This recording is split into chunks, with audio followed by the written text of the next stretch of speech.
That's it. Good Uh, morning. Sir has joined. Good morning, sir. Uh, Sh- uh, Satrupa ma'am, are you there? अरे madam तो join करना थी. I guess she has joined with her mobile and she forgot to rename herself. Shatrupa ma'am,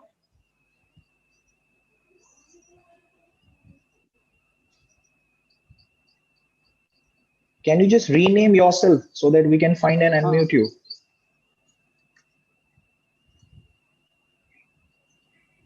Or else you can simply start your video so that we can find you. हाँ madam नमस्ते join करंतु. हाँ. All right.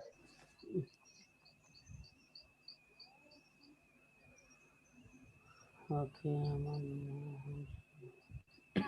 Okay. We are also live on Facebook, sir. Sorry, YouTube. Let me share the link in the group so that other participants can also. Hmm. Share.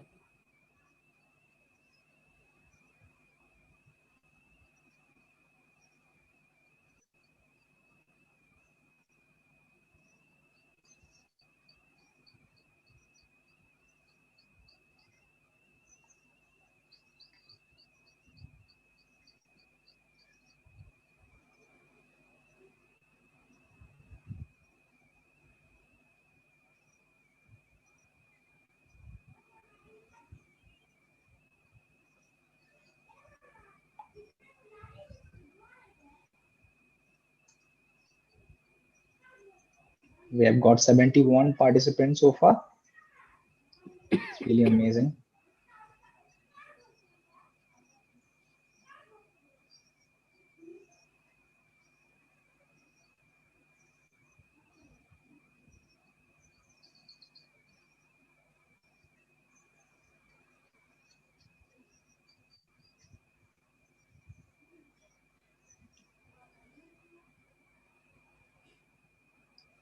Okay.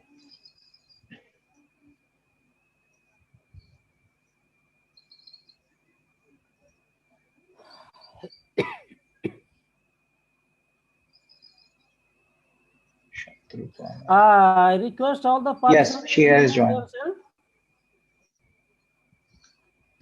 Yes, sir. Satrupa ma'am has joined. Okay.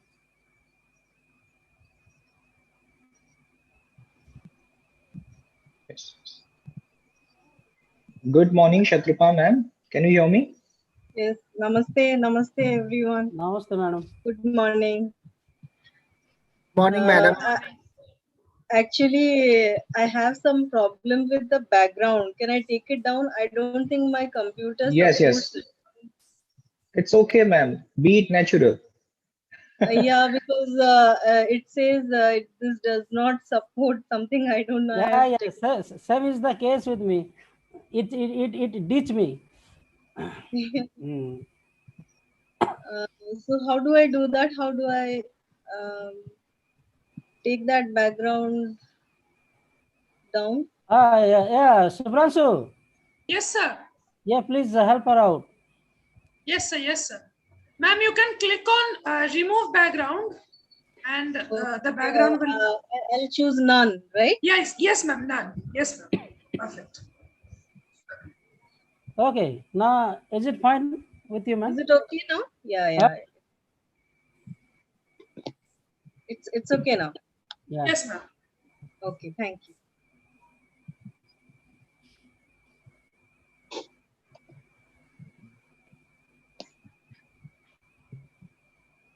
That's amazing. We have got 83 participants so far.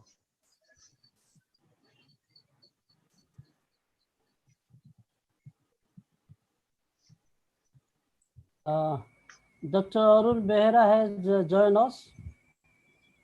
Yes. Namaste, sir. Sir, unmute Behra, sir, so that. Somebody please mute Behra, sir. Okay. Behra, sir. Behra, Uh, participant. Let me do it, sir. Okay. Wait. I'm doing it, sir. Okay, please. Dr. Arun Behra. Yes.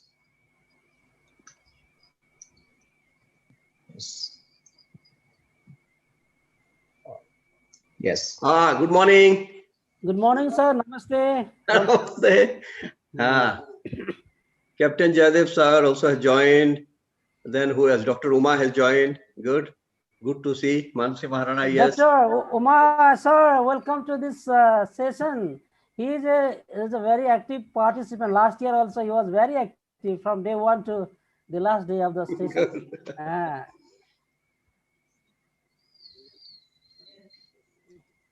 VC sir hasn't joined? Yes, sir. Time is 10:30. Yeah. Then Professor Rajgopal hasn't come yet.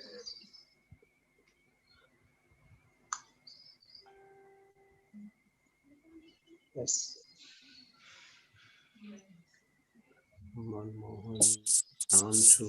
So the link for the Jadev sir, YouTube has been namaste. shared in the group.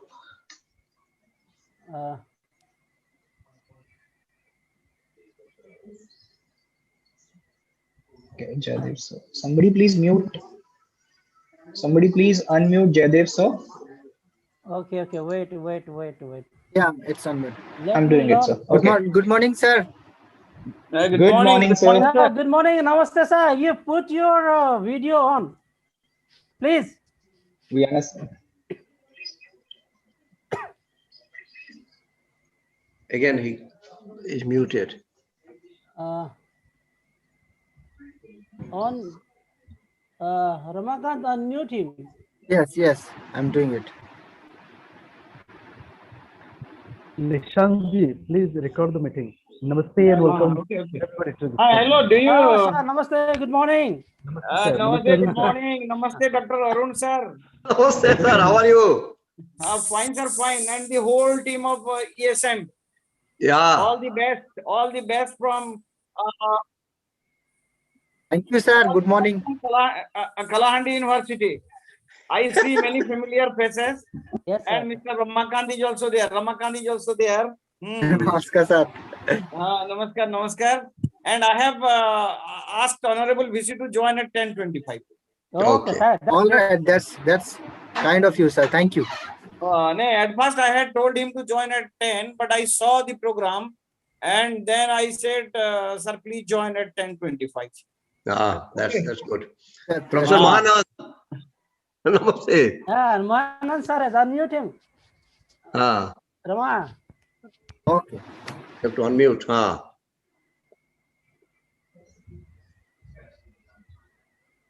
Okay, he's unmuted. Abhilash hasn't joined yet? Yeah. And, Rama, you unmute Jadev sir so that he can talk to Professor Mahanand. All right. Yeah. Well, Mahanand sir has joined.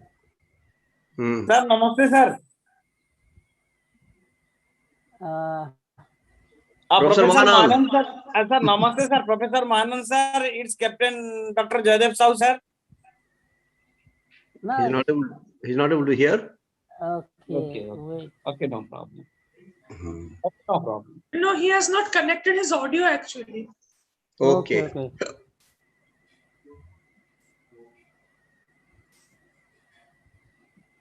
Panchanan sir, we are live on YouTube. On Facebook? Facebook, so like if we go live with 2 pages, it will slow down. Yes, sir. I'm also recording the meeting, so okay, it's okay. Yeah, only YouTube link is more than okay, sir.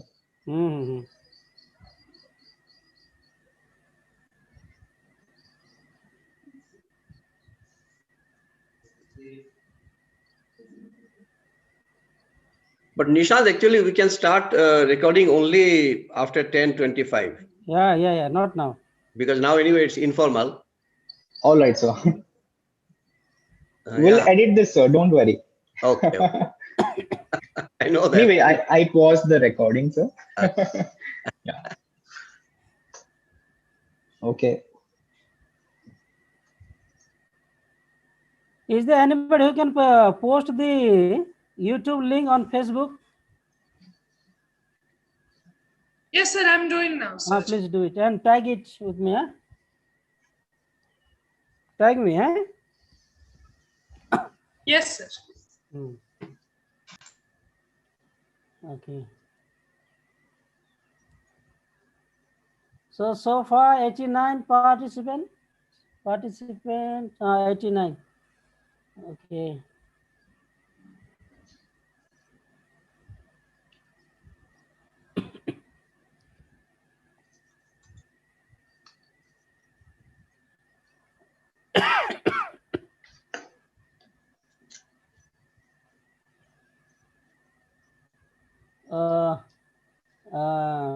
Subran, so how to remove this chat box?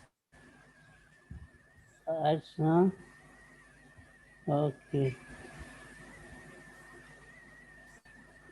91 participants. YouTube live.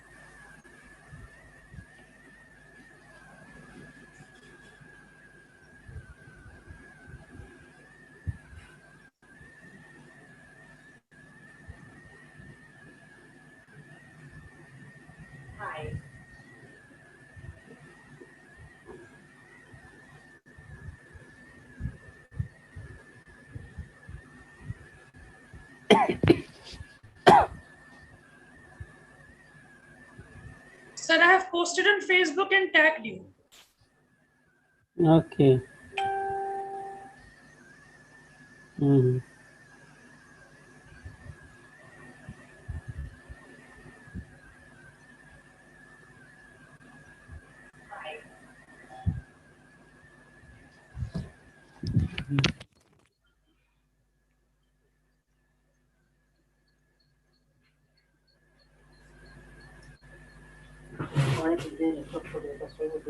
Somebody please mute Panchal.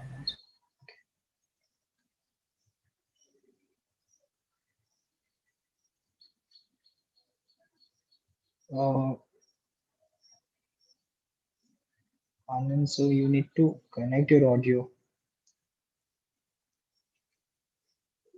Lingara sir, do you have Anand sir's number? Yes, yes. Can you just call him and Yes. ask him to connect his audio? Sure. Just give me a Because minute. he's not able to hear us. Yes. Yeah, give me a minute.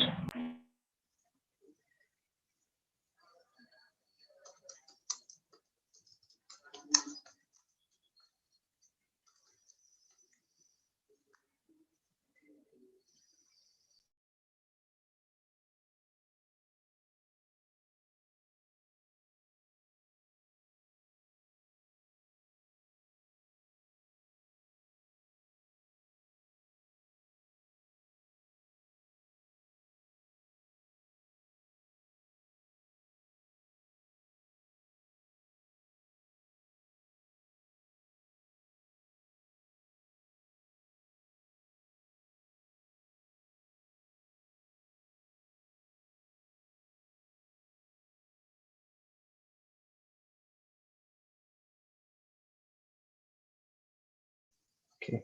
Dear participants, how many of you are excited for today's session? Just type excited in the chat box.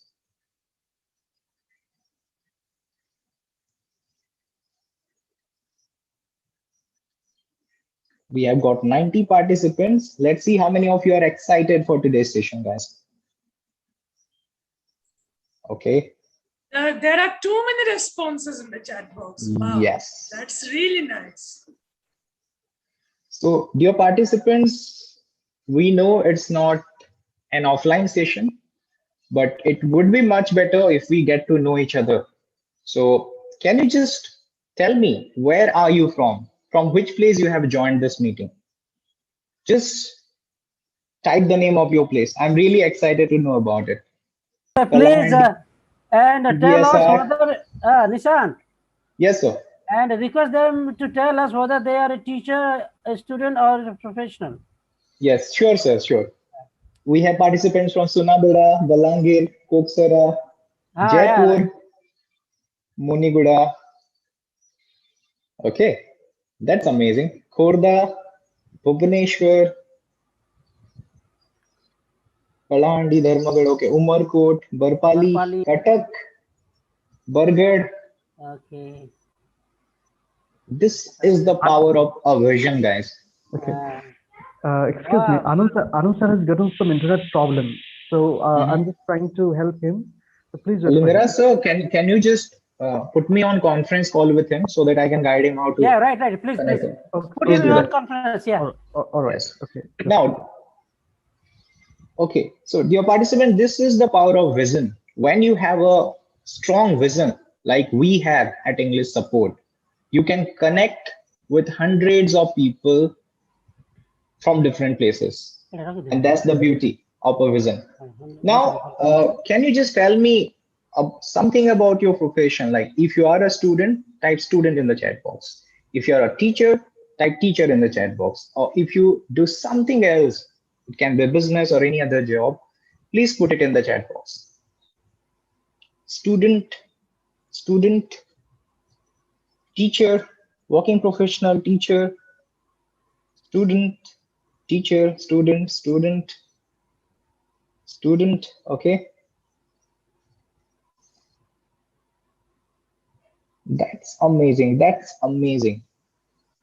We have got so many students over here. Teachers as well. Hello.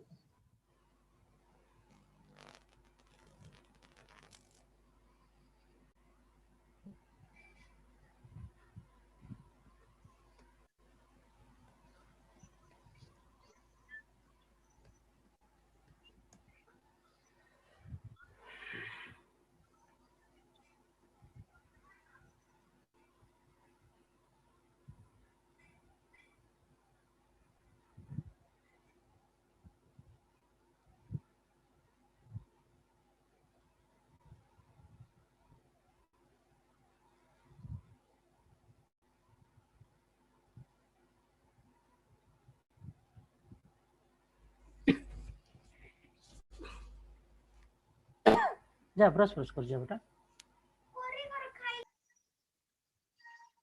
That's amazing. We have got so many students and teachers with us.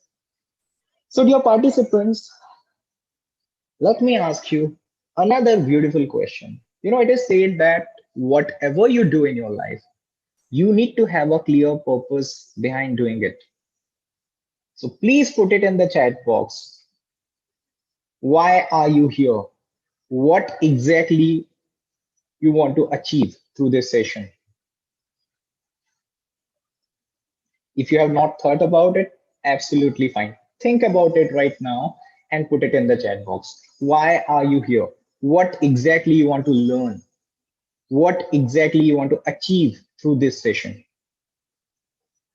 Come on, I'm waiting for your response. Hello, Nishant sir. Nishant Yes, sir. Lingra sir. Yeah. Hello. Yeah, Lingra sir. Please.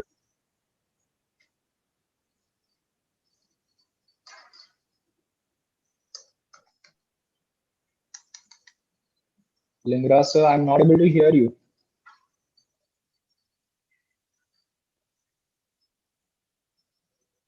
Okay, so Shrita says, I want to improve. All right. To upgrade myself in this field, improve all the skills in English.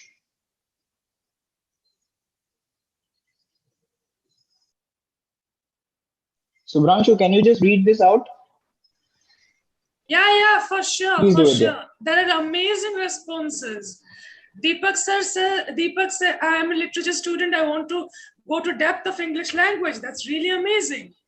And here is Namaste, Avani sir. Rajgopal sir. Welcome.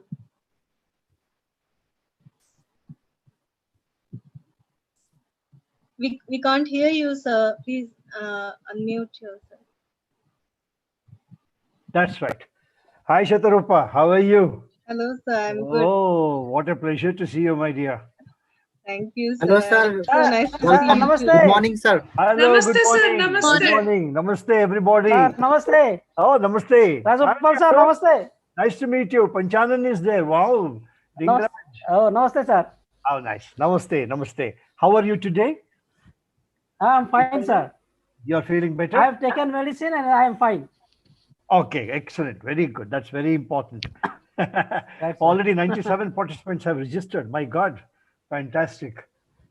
This No, is sir. amazing. I mean, more than 300 have registered, but because we have a limit of 100 participants in this particular Zoom meeting, that is why we see over 90 participants right now. Okay, but there will be more.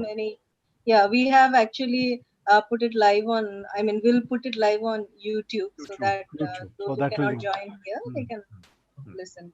Okay. So that's right. Yeah. So that way the number will be very much. Yes, plenty of them. Yes. Beautiful. Good. Hello, Subhranshu. How are you doing? I'm doing great, sir. How are you? Excellent. Thanks a lot. So he's the guy who designed your poster. I know that was what. That's how I remember Subhranshu. Thank you so much, Yeah, sir. beautiful. Excellent. You've got a wonderful team. Yes, That's sir. nice, Panchanan. So nice. It's a great event. Thank you, sir. Arun, how are you doing? Good. Nice to see you. I think Professor Anand has some problem with his audio, so I see. our team is helping him out. Okay. Good. I see an Adya Shreya. How nice. Namaskar. What are you doing, Adya? Sir, she is the youngest participant and she is running a YouTube channel. Okay. On her own, yeah. Oh, how nice. Good. She is in class 7. Class 7. Yeah. Brilliant.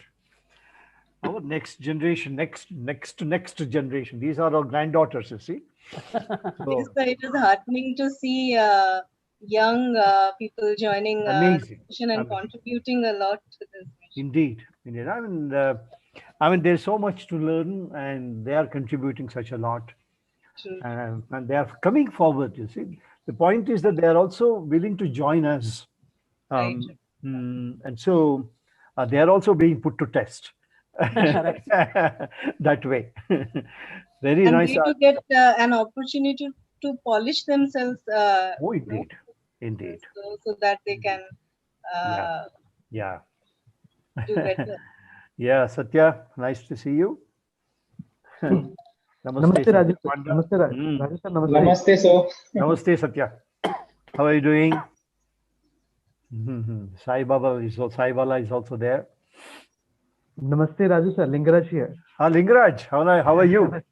We are doing good. We are trying to help Anand sir to join us. Please do that. Please do that. Yeah, we are trying. Yeah. Nishant, is he coming Yes. on? Namaste, sir. Yes, Namaste, sir. Nishant. I'm here. Yeah.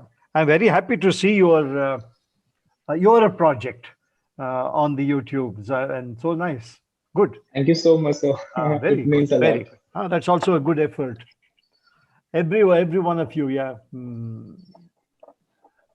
should participate, and I'm very glad about it. That everyone is feeling so motivated to do so many things. It's fantastic. Nishantji, please reserve a seat for Anand sir. Okay. Oh, indeed. Yes. Yeah.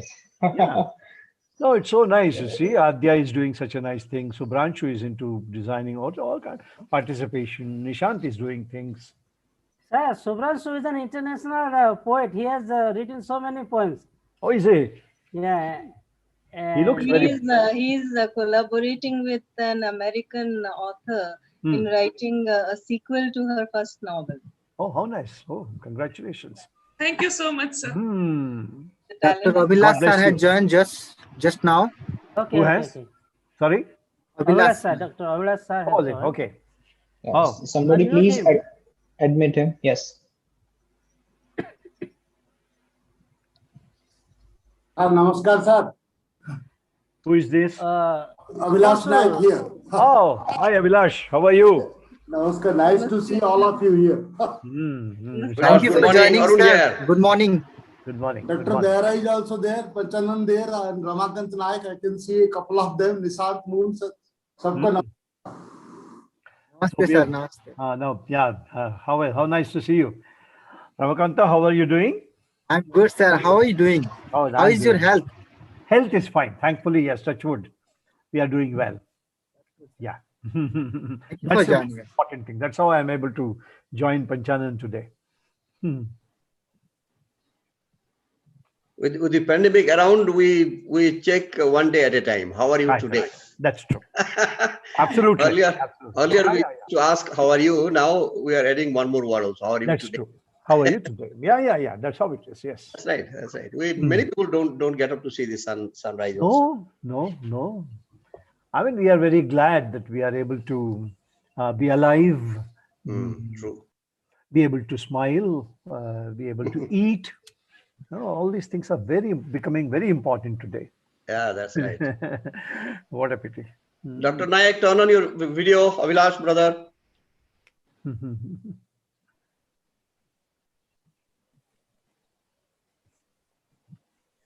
We are not able to see you. Are you able to see me now? No, not yet. Not yet. No, sir. Okay. But my video is on. Let me check.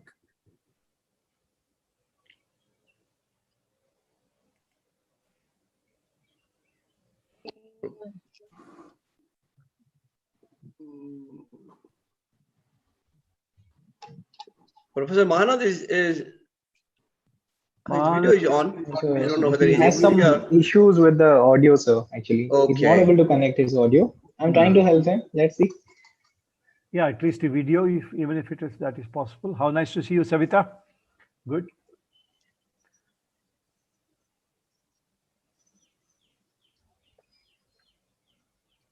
Oh, sir, number.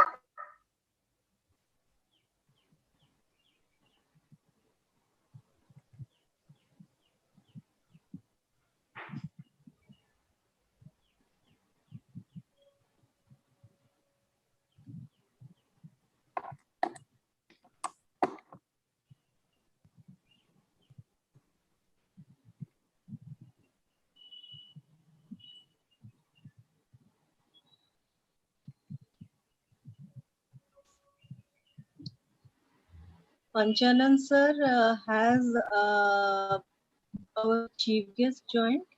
He will join us at 10:25. It's already time. Rajgopal sir, we must take permission from you to, I think, take 10 minutes of your presentation because we might start 5 or 10 minutes late. No problem. I have no issues really. Thank you. Yeah, go ahead with all your formalities. It's all right. Thank you. Namaste, sir. Oh, namaste. Hi, Savita. Oh. Plastic got it. I was not allowed to unmute myself. Oh. So you have washed your hair today? Yes. Sunday special? Yes. How nice. Good. You look very Namaste, different. Panchananji. Panchanan, Savita is my colleague. Pancha sir, are you there? Yeah, Panchanan is missing. Namaste, ma'am. Namaste. Lingaraj is also another student of mine, Savita. Shiva is joined. Oh, how nice. Excellent. Namaste, ma'am. Good morning and welcome. Namaste, ji. Namaste. Sheshadev Suna is also there. So nice.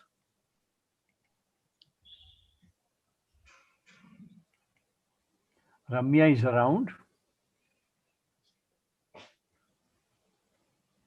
How are you, Ramya?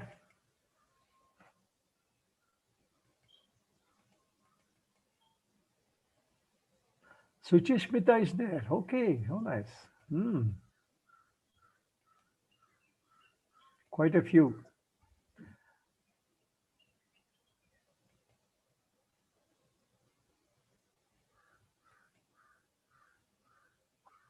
Yashaswini Patnaik. So nice. Good morning, sir. Good morning. Good morning. How are you, Yashaswini? I'm fine, sir. How are you doing? Excellent. Thanks a lot. Nice to see you. Yes.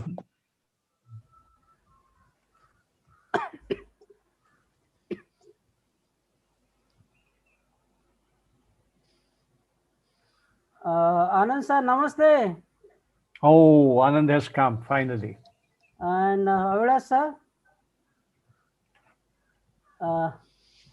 Unmute Avila sir.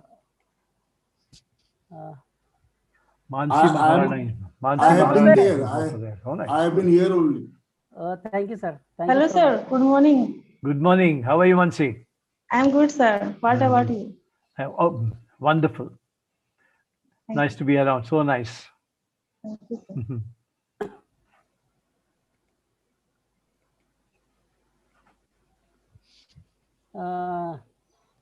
Jadav sir.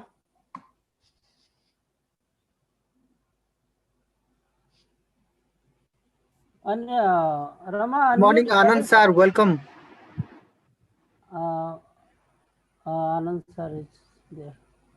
Anand sir has joined, but he is unable to connect his audio. So he's not able to hear us.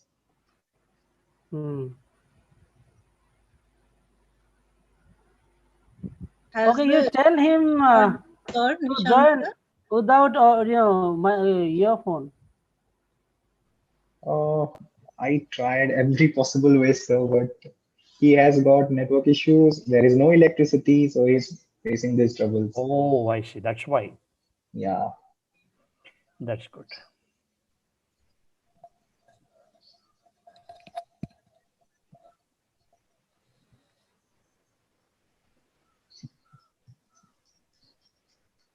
Nishant sir, will the problem be solved if he logs in through a mobile? I mean, is he logging in through laptop or Yes, mobile? yes. No, mobile, ma'am. Actually, there is no electricity, so he's not able to join with the system. Can he log in through a laptop maybe? No, Many a he time can't that because solves the there is problem. no electricity. There is no electricity in his area. That's the reason. Nishant, may I talk to Jadav sir, please? Yeah, Unmute yeah, him. yeah. Sure, sir. Let us know from him about when VC sir will join us. Okay. So he's not here, I guess. He was around. And we have already Anand 100 sir, why don't you participants. call Jayadev sir on phone? Okay, I'm calling. Jadav sir has left, so he's not here. Can call him up on his mobile? Yeah. And Chanan sir is doing it, sir. Please, yeah.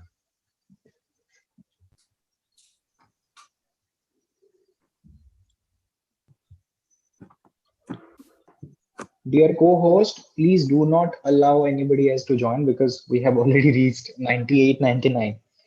So let's keep some spots for Jaidev sir, Anand sir, and other people. We have already shared the link for YouTube so they can watch the session. Yes. Yes, so I think 3 or 4 spots they must be left open. Yeah. So dear co-host, please do not allow anybody. Don't worry, dear participants. Talk to Jaidev sir and Mr. VC will join us soon.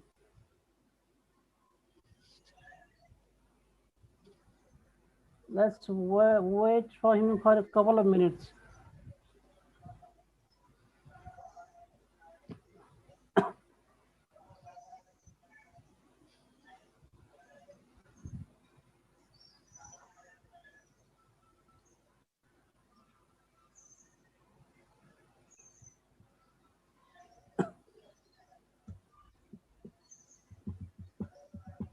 Okay, let's engage the participants in some bit of yes chat. Okay. So I have a request for some participants actually. So dear participants, the capacity for our Zoom meeting is only 100, and we have few more guests to join in. So can I request some of our participants to leave from Zoom and attend the session through our YouTube link?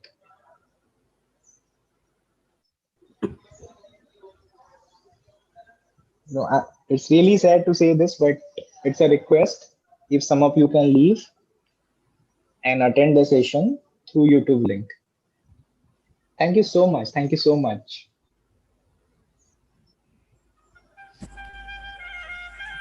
Yes, Kurukshetra sir, thank you so much. Sir? Yeah. 89. Great. I think Thank that you is so a much, dear submission, sir. participants. Yes. Otherwise, And dear too many co-host, people will please leave. do not allow anybody else. Sure, sir. Just look at the participant list, then admit them. Okay? Just Nishantji. Limra sir? Yeah, once Anand Yeah. sir tries to unmute himself, please just allow him. All right. Definitely, sir. I'm keeping it on. I'm keep Great. Anand sir. No, he has not connected audio so far. Great. Actually, he's trying. I spoke to him once more. So he's saying he's taking the help of somebody else there, and he's trying. Okay, okay. Right. Great.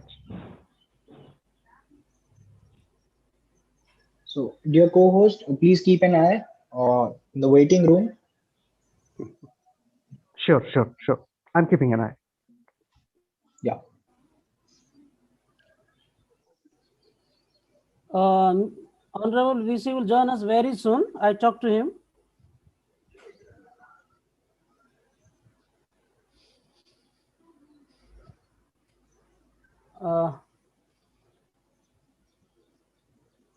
Sanjay Kumar Sarpati.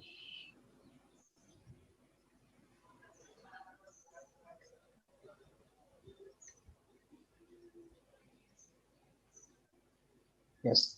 Dear participants, the YouTube link has been shared in the group. You can also share with your friends and relatives if you want. With YouTube, we have got unlimited capacity. You can share with millions of people. They will be able to attend the session. Yes, Pancha VC has joined. VC has joined. Yes. Somebody please allow him to join. Ramakant. He's there, sir. I have allowed. Okay. Can you just allow him to unmute? Yeah, I'll do it. Yeah, please do that now. Yeah. Sir has joined? Yes. Sir, namaste. So he has not Abhi, he connected is audio. unmuted. He is not No, connected he to has audio not. actually. Okay. Let me share a message.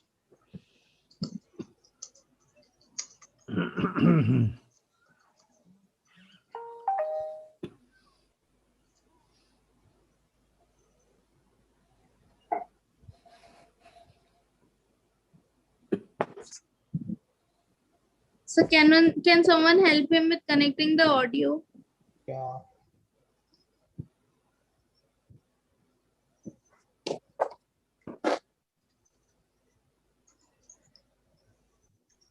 So this sir is also not here. Panchanan sir, do you have Sanjay sir's phone number? Okay. I think it's connected now. Connected? No. Somebody has Please pinned him. just yeah. No, the video is just off. The audio is not connected as of now. And the connectivity is also like there is connectivity issue. I can see the red bandwidth issues. Yeah, there's.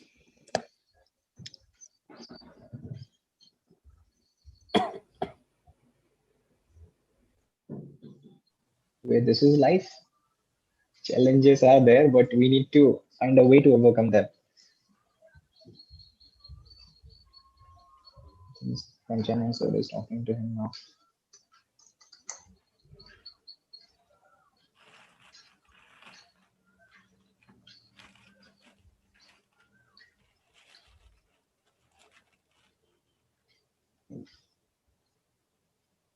Okay, talk to Jaydev sir and yes.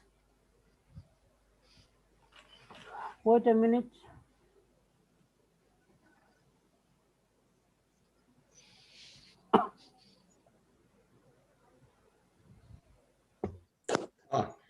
Allow him to unmute, huh? Yes.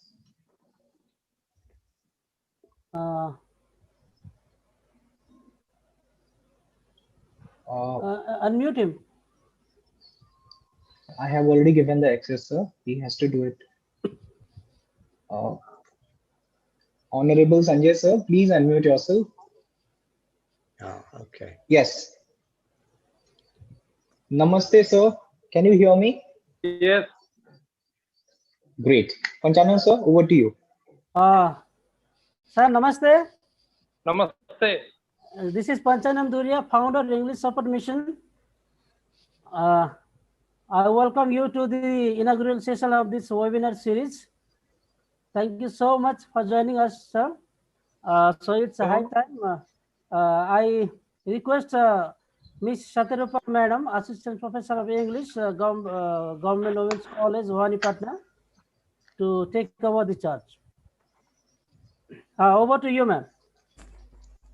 Thank you, sir. Good morning, everyone.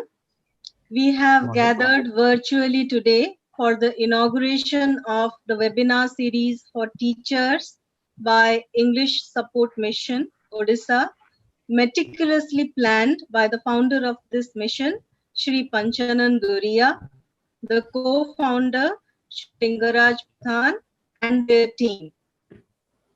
I have the uphill task, keeping time constraints in mind, of introducing the dignitaries who have come together to encourage this sincere effort. Our chief guest, Professor Sanjay Kumar Satpathy, is the Honorable Vice Chancellor of Kalahandi University. Prior to this, he held the position of Dean, School of Commerce and Management, Ravenshaw University. A Ravenshaw product with a unique blending of commerce, environmentalism, and spirituality in his research focus, he steers pupils to go beyond prescribed courses and strive towards discovering themselves.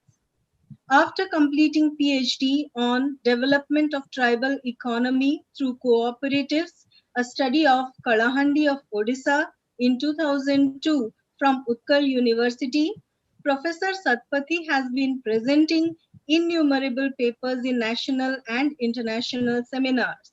He has many publications in journals of national and international importance. Under his guidance, over 15 scholars have been awarded the PhD degree. He also has many books to his credit. He has many awards and honors to his credit. Recently, he was honored at the 7th International Conference on Emerging Trends in Business, a challenge for competitive market, held on 4th and 5th March 2020 in Kathmandu, Nepal. He has been awarded the Doctor of Letters in MBA Prosecuting in 2020. We are very happy to have you with us, sir. We welcome you today. Good. The keynote speaker, Professor G. Rajagopal, is the former Dean, School of English Language Education, English and Foreign Languages University, Hyderabad. He joined the institution in January 1978 and got retired from service in 2013. He is the author, editor of many books, articles, and research papers on English language teaching. For his PhD, he developed a bilingual reading methodology to enable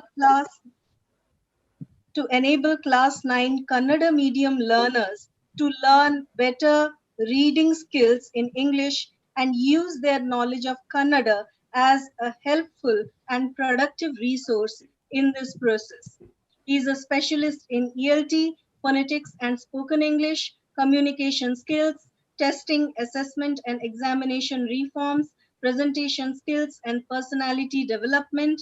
As member of Karnataka State Textbook Committee and DSERT Karnataka, member Boards of Studies in English in some Indian universities, member National Academic Advisory KV Sangathan MHRD Government of India, and chairman Core Committee for Preparation of a Position Paper for Teaching English in India, an NCERT project. Professor Rajagopal has contributed immensely to English language education in our country. We welcome you, sir. Thank you, madam. Thank you very much, Mr. Tulpa.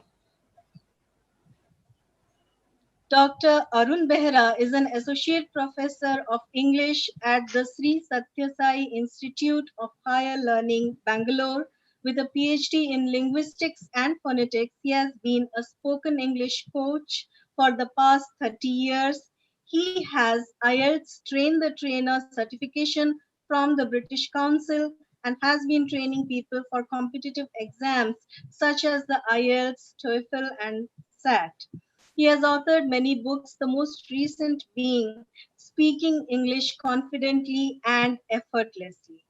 Dr. Behra is the editor and reviewer of 9 peer-reviewed national and international journals. He has been conferred with many prestigious awards, including the Distinguished Teacher English by NTC Global and Award for Teaching and Research by IRDP Chennai in 2020. We are very happy to have you with us as guest of honor. Thank Sir. you. Thank you.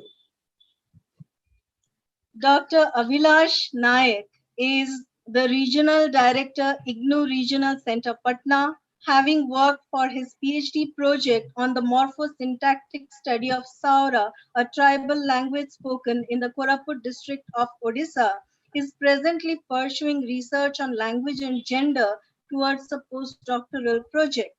One of his books, titled Kalyani Practical English Grammar, has been widely in use since 1997. With degrees and diplomas in distance education, higher education, e-learning, teaching of English, translation studies in English, teaching English to young learners from reputed universities in India and University of Maryland, Baltimore, USA, he has been constantly updating his knowledge in various fields related to education. We are honored to have you as guest of honor, sir. You're welcome. Dr. Anand Mahanand is Professor and Head, Department of Materials Development, Testing and Evaluation, English and Foreign Languages, University, Hyderabad. His research interests include materials development, literature and language interface, English for specific purposes, and folk and tribal literature. He has guided 12 PhD and 15 MPhil dissertations. He has published more than 30 books and 82 research articles. His important books include English Through Folk Tales, Literature for Language Skills, English for Academic and Professional Skills, and Tribal Literature in India. He has developed materials for FLU, IGNOU, and BRAO. He is also the executive editor of Lokaratna, an international online journal devoted to folklore, literature, language, and pedagogy. We welcome you as guest of honor, sir. Thank you. Now, we would like to move forward in the inaugural session. I would like to invite Sri Panchanan Duriya, founder of this mission, to tell us in brief about his mission and this particular webinar series. Please, sir. Okay. Thank you, ma'am. Thank you so much for giving me an opportunity to talk to the participant about English Support Mission and the webinar series. Good morning, everyone. At the very outset, I welcome you all to the inaugural session of the webinar series.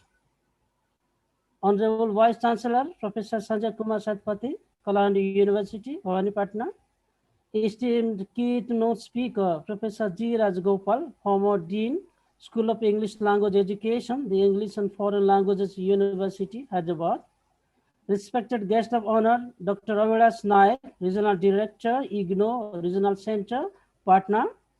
Respected Professor Anand Mahanand, Head, Department of Material Development, Testing and Evaluation, the English and Foreign Languages University, Hyderabad. Respected Dr. Arun Behra, Associate Professor for English, Sri Sathya Sai Institute of Higher Learning, Bangalore. My dear English support team and our dear participants and our other dignitaries. Today, I really deem it a great pleasure to talk to you about English Support Mission and the webinar series. Founded in 2013, English Support Mission, an English language teaching forum, is committed to equipping the rural youth and the teacher with English skill to enable them to keep pace with their urban counterparts. Apart from English skills, the rural youth and teachers are also initiated into 21st century education by developing among them 21st century skills. English Support Mission is therefore committed to organizing a host of programs, workshops, webinars related to English language teaching and learning for free. It also focuses on soft skills and career counseling programs. Here is a host of programs organized so far. English for Employability, a one-day workshop held in 20th October 2013 at Town Hall, Dharmagad, Kalahandi. Teaching English in the rural areas, a one-day workshop held on 27 September 2014 at RC College, Kodinga, Navrampur. English language training for the rural youth 2016, a one-month course held at LRA College, Behra, Kalahandi. English language training for the rural youth 2017, a one-month course held at DHS High School, Behra, Kalahandi. And English language training for the rural youth 2017-18, one more month course held at Kodinga and Kasanguda Zone, Navrampur District. A 9-day workshop on spoken English held from 14th October 2018 to 22nd October 2018 at ST School, Dharmagad, Kalahandi. A one-month course in communicative English held from 1st May 2019 to 31st May 2019 at Saraswati Sisi Mandir, Koksara, Kalahandi. A 2-day workshop on English skill on 7th and 8th October 2019 at Kalyan Mandap, Junagadh, Kalahandi District, Odisha. A 3-day workshop on English skills at GOP Women's College, Bhavani Patna, Kalahandi from 22nd February 2020 to 24th February 2020. An 11-day English support free online classes on English skills from 20th June to 2nd July 2020, in which students from across India had participated, and India's most renowned ELT experts had volunteered to take sessions. About the webinar series, the aim of our webinar series for teacher of English and the professional is to share considerable knowledge, skills, and expertise in teaching, provide information, clarify gray areas, introduce new approaches to the teaching of English, and give teachers the opportunity to come together to discuss issues around teaching and learning English. Both new and experienced teachers are welcome to take part in this webinar series.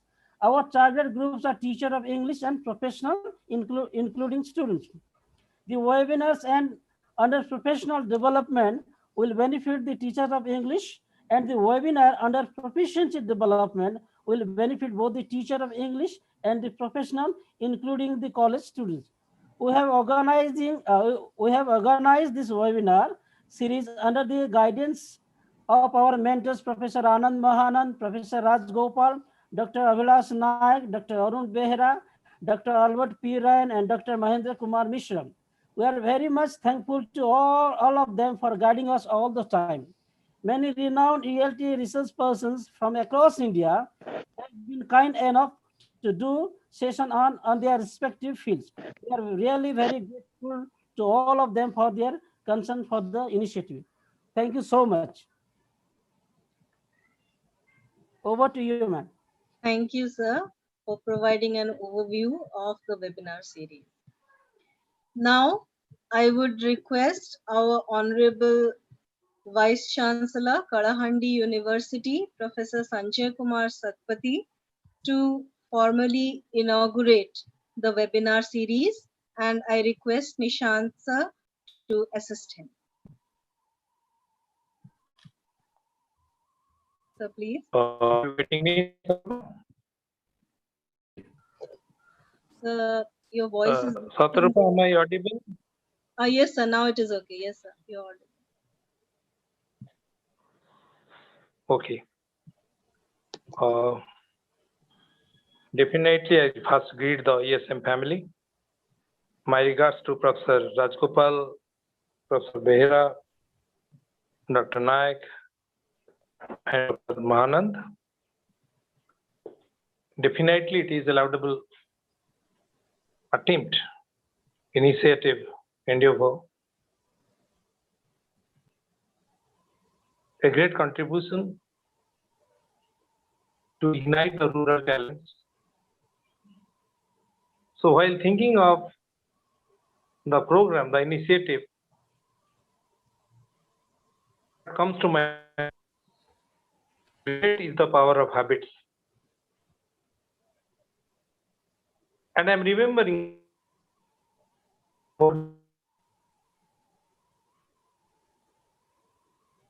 his observation.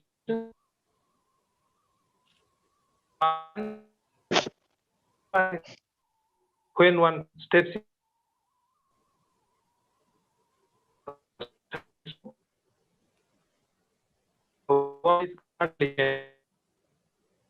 Excuse me, sir. Sir, you are not clearly audible, sir. What happened?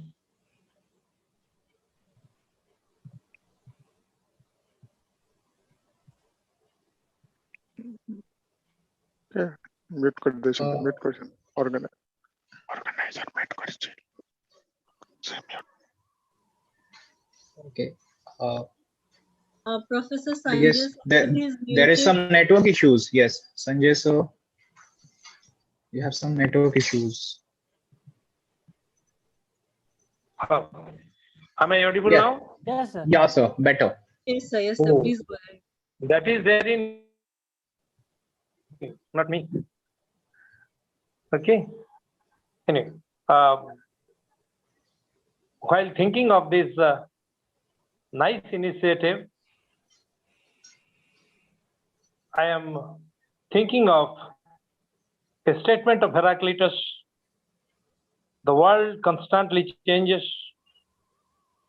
No two situations are exactly the same. One can touch the exact water twice.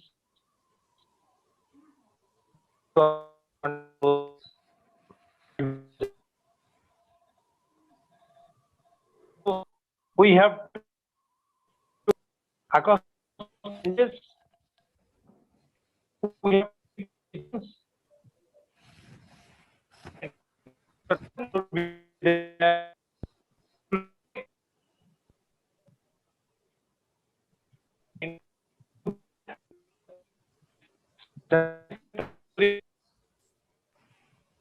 I can tell you about a situation. It was the Olympics event in Seattle. Olympics for different level people of the world. So there was a run of 50 meters. And those who have problems in their leg, they were participating in that 50-meter run. And it was whistle to start, but after some time there was a sound. The competitors are at places. Everybody stopped. There are 9 competitors. They stopped. Look back. By looking back, they found that one of the competitors has fallen down and trying to get up. So they exchanged their language in eyes. That is the common language through the world. Then they decided to come back. All of them came back and tried to pull him up. He stood up. Then all the 9 competitors stood in a queue and proceeded to the finishing point. There was a standing ovation in the gallery, and all of them finished the run, and all of them were designated first. My purpose of telling this is particularly to the students, to the teachers, this togetherness can take us to accomplish the goals which we have to achieve. And simultaneously with that, I will tell you two words. One is efficiency and second is effectiveness. But before that, let me tell you about Diogenes, another philosopher. He is known for holding a lantern in the front to the faces of citizens of Athens, claiming he was searching for a man, an honest man.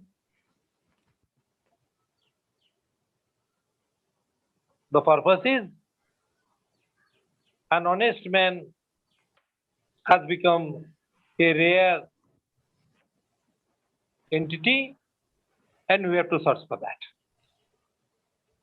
Coming back to the two words which I had told you, efficiency and effectiveness, there is now a run for efficiency. Efficiency means doing things right.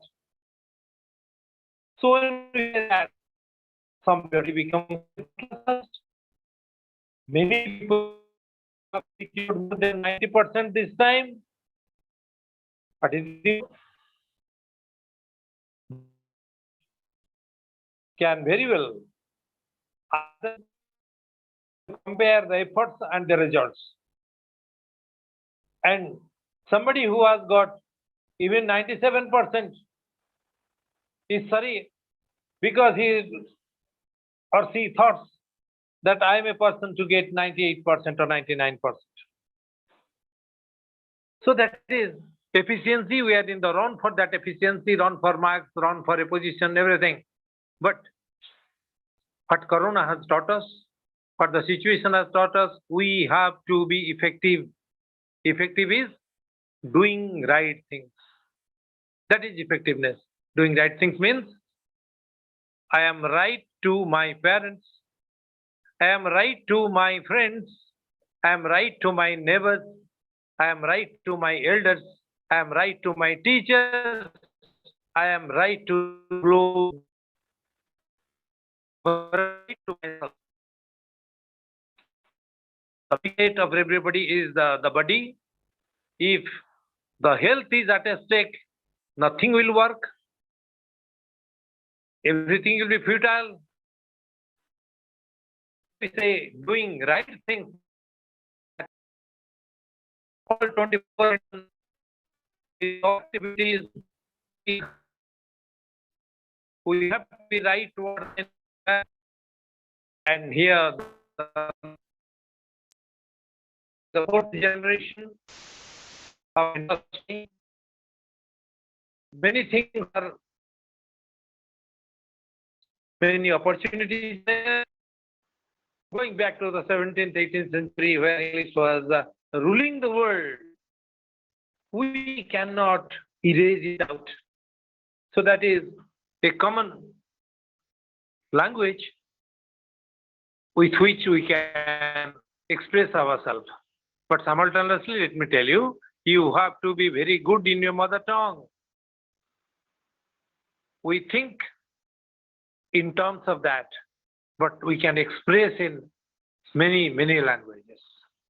And English being the most common speaking language of many parts of the world, it will help us to thrive and to be a global citizen. So my sincere appreciation to the team for doing this great job. The person who has got a rural background, but will have an expertise on this, will definitely go ahead. So I'll end up with two things, two skills rather. As you are striving for, that is language skill, and the second is the analytical skill. Communicating in English is good. With that, we can add the creative English. The analytical skill, when I say, the logical interpretations of the things should be inducted to the minds of the people, students too. And let me tell you, our left hand thumb impression is not equal to the right hand thumb impression. The right side of our body is controlled by the left brain. The left side is controlled by the right brain. We'll compare the work we do with our left hand and right hand in a day. It may be 80-20 or 70-30 maximum, like that, not 50-50. But our right brain contains the creativity points, the innovation points, move. Hence, my dear students, you can shift some of your activities of the right hand to the left hand. Throughout my career, what I have did, if I have a chalk in the right hand, the duster in the left hand, so that both the hands are in use. When I drive, most of the time I drive in the left hand to keep my right brain active. I wish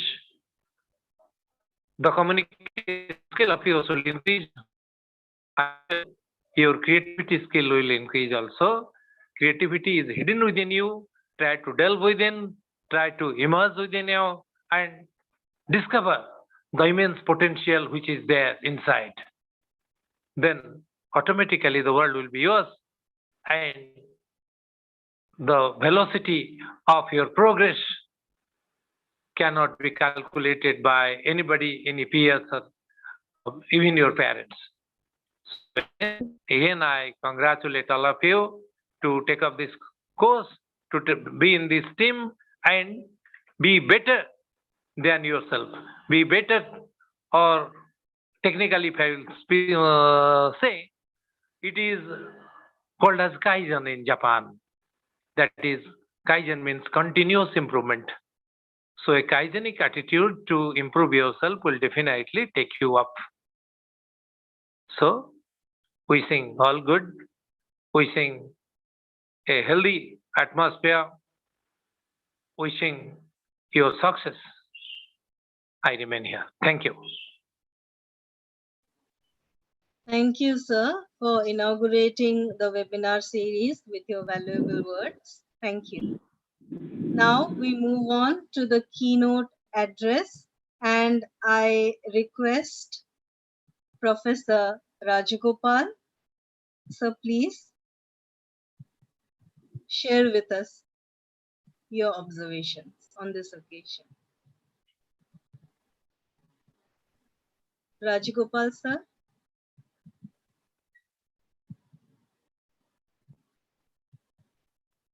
Is he in the meeting, or? He is actually not there in the meeting. Please, can anyone contact and inform him? Panchanan, might be some network issues, I guess. Okay. Panchanan, sir? I can hear you. Can you call Rajagopal, sir, to see why he has left the meeting? He's not there in the meeting.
Dear participants, sir will join us soon. Kindly wait for a few moments. There seems to be some technical problem.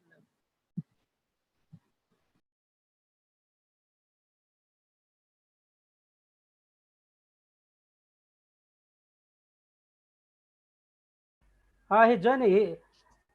He's joining now. Okay, Just 1 minute. He's joining us. The Bankim Mund sir is in the waiting room. Okay, he's admitted. Okay, huh? Done. Okay, Professor Rajgopal sir will join us soon, very soon. His internet was so low. Okay. Just a minute.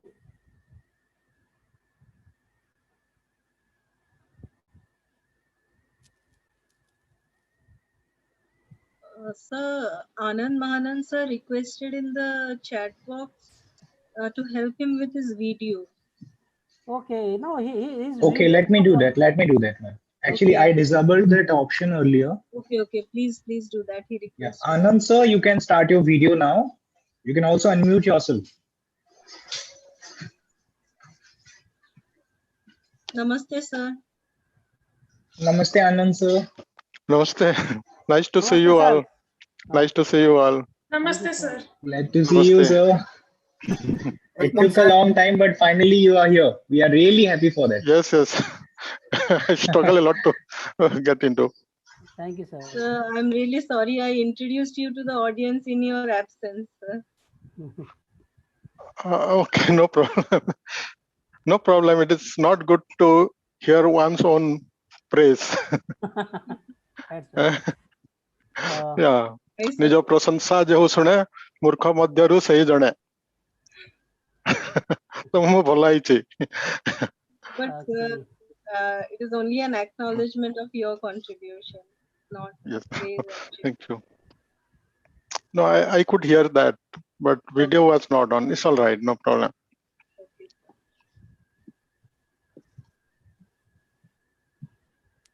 We are waiting for Rajagopal, sir. Somehow we lost him. He'll join soon. Today, internet is problem everywhere. Maybe I don't know. Yeah. there are network issues Yeah. because of weather. Network has problem today because of the weather. Yes. Raju sir is joining now. He's joining now. Nishant sir, please allow his video and Now. audio. He's ready. Yeah.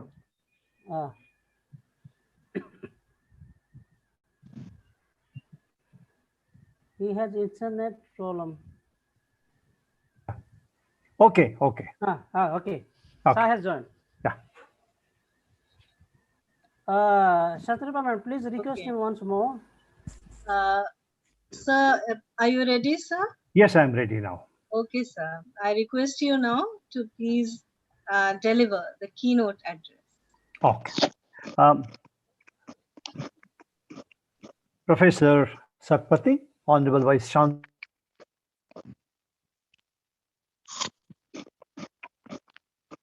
Mahanand and colleagues and teachers. At the outset, we must remember two things. As Panchanand outlined at the beginning, there was a pre-corona period where we had lots of workshops, interactions, live interactions, and many of these activities. Now, since last year, as we are all aware, the entire situation has changed. Now, in this changed scenario, what is critical for us to understand is that certain activities must go on. They cannot be withheld. And that is the beauty of it. And in this, thankfully, we have the support of technology. Now, although we have the support of technology, it's possible for us to be very complacent and sit back and say, well, okay, nothing much can be done, unless, and so on and so on. No.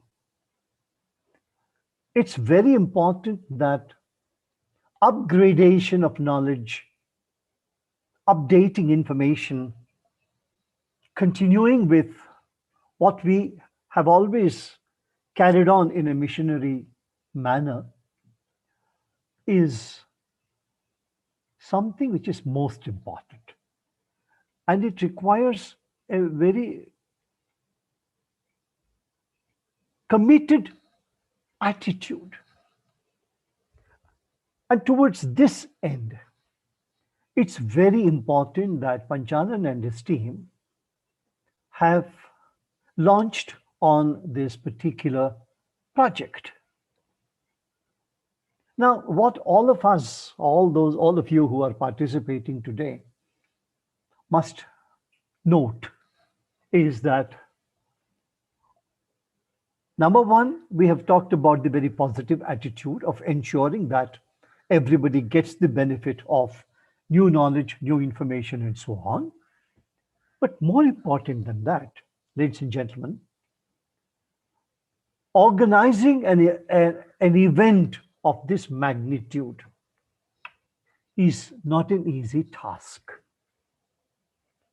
Now, that is what needs to be not just appreciated. Appreciation is fine.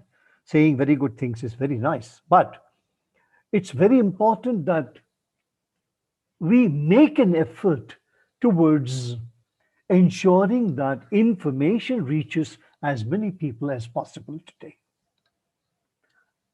In this direction, when the whole world is changing in so many ways, something that we never imagined, namely online teaching and so on, the challenges therein, no schools, no colleges, no interaction, no togetherness, none of these things, in such a situation, to ensure that our professional knowledge, professional skills, information continues to be upgraded, updated, is something very laudable. And to my mind, although Anand, me, Arun, all of us do contribute our might in this particular activity, which we should, and we have been doing it for years. But to be able to put together a program of this nature, of this magnitude, of this commitment is absolutely important today. And it's very important for us to understand that this effort is being made only to ensure that a large population of teachers, students, and others are all updated with knowledge. And so, ladies and gentlemen, it's the effort, it's the attempt which is most important. And to me, that the Honorable Vice Chancellor has chosen to take part in this kind of a program is absolutely commendable. Kalahandi University is very blessed to have such a Vice Chancellor who has such a positive attitude and who is so contributory to such an effort. And in this magnificent program, I must take this opportunity to congratulate Panchanan and his very devoted team for the effort they are putting in today. And believe me, they have worked out a program which will go on till January 2022 on all Sundays. Identifying people to talk to you on all these days is not a small effort. So my last word for you would be that I would like all the participants and who are going to participate in all these sessions till January 2022 to start with a notebook today or a file, whatever you like. Doesn't matter, piece of paper with today's date. And make your notes, put them together, prepare a portfolio, and when you finish the whole thing in January 2022 and look back on the brilliant notes that you have noted all Sundays and so on, you will see a volume of information. you know, it's going to be incredible. You won't believe. Oh my God, I have learned so much with all your screenshots, whatever you like, and you know your storing of all the PPTs and things like this, whatever you like, ladies and gentlemen. It's going to be a magnificent period for you, a very worthy period, and not easily available. And mind you, if only when my friends from different parts of the world have so much congratulated me, and they said, "Oh my God, this kind of a thing is happening." I said, "Yes, it is happening. It's happening in India, in Odisha, and with the effort of a few of the youngsters around. And it's going to be a magnificent thing, which is going to happen over the next few Sundays. So, congratulations, Panchanan. Congratulations, Shatrupa. Congratulations, Anand.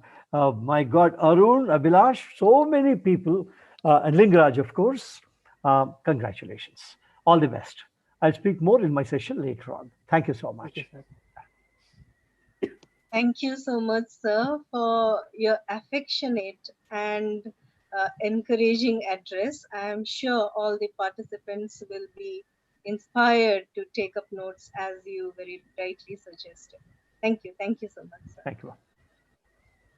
Now we move on, and I request Professor Anand Mahanand, Head Department of Material Development Testing and Evaluation, FLU Hyderabad, to put forth his address to the participants. So please.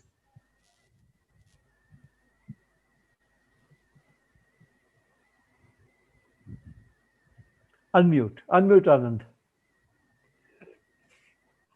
Nishant, could you please unmute Anand, sir? Sir, okay. Can you hear me now? Yes, sir. Yeah, thank you. Honorable Vice Chancellor, Professor Sanjay Kumar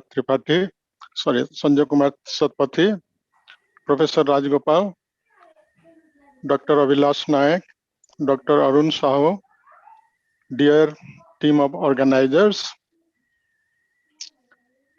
dignitaries, and all participants. I am honored and privileged to speak a few words on this occasion. As Professor Rajgopal mentioned, this is a commendable effort, and all of us are involved to contribute, give back to our society. So English enjoys an ambivalent position in India. It is the language of aspirations and opportunities. It empowers people. It empowers a few, but deprives many.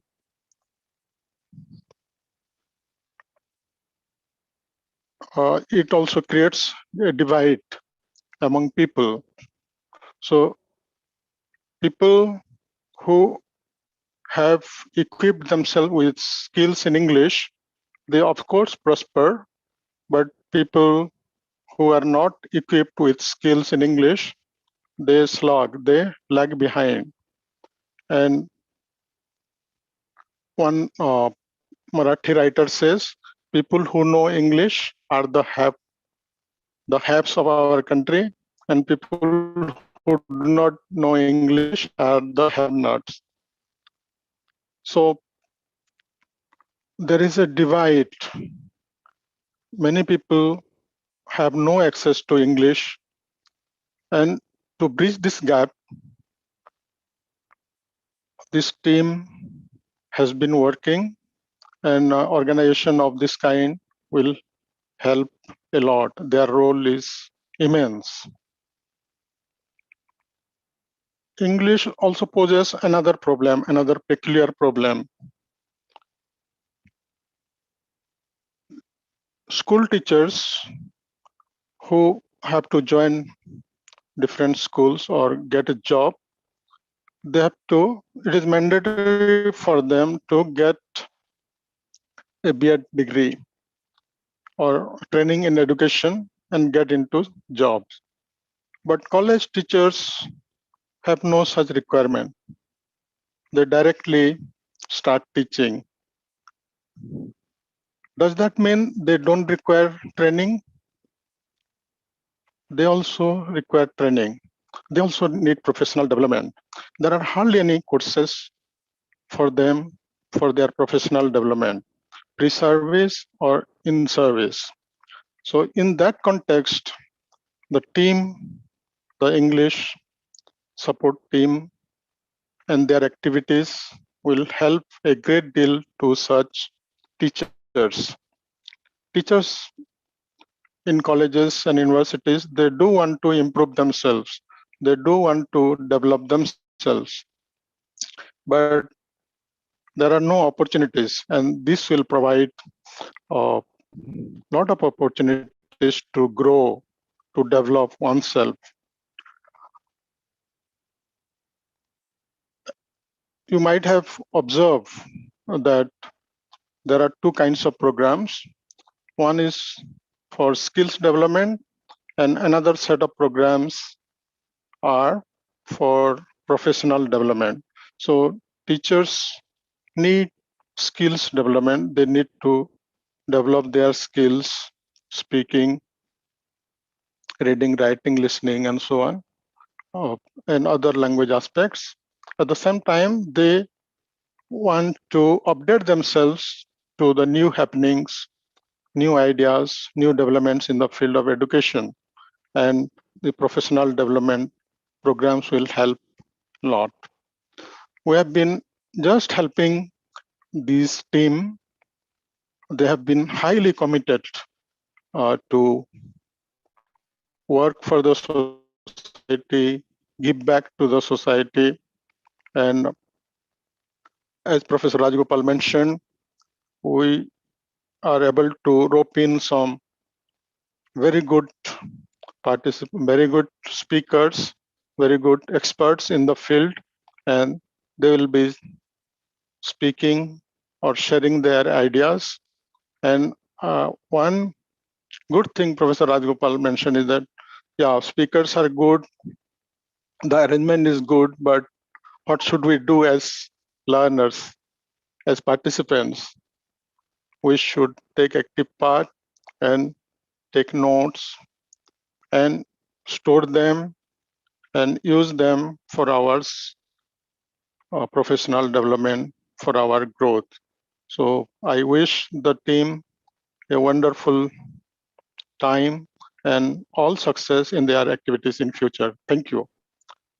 Thank you so much, sir, for your valuable words. I am sure the participants will be encouraged by what you said.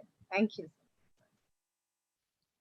Now, I would like to request Dr. Avilash Naik, Regional Director, IGNU, Regional Center, Patna, to put forth his address.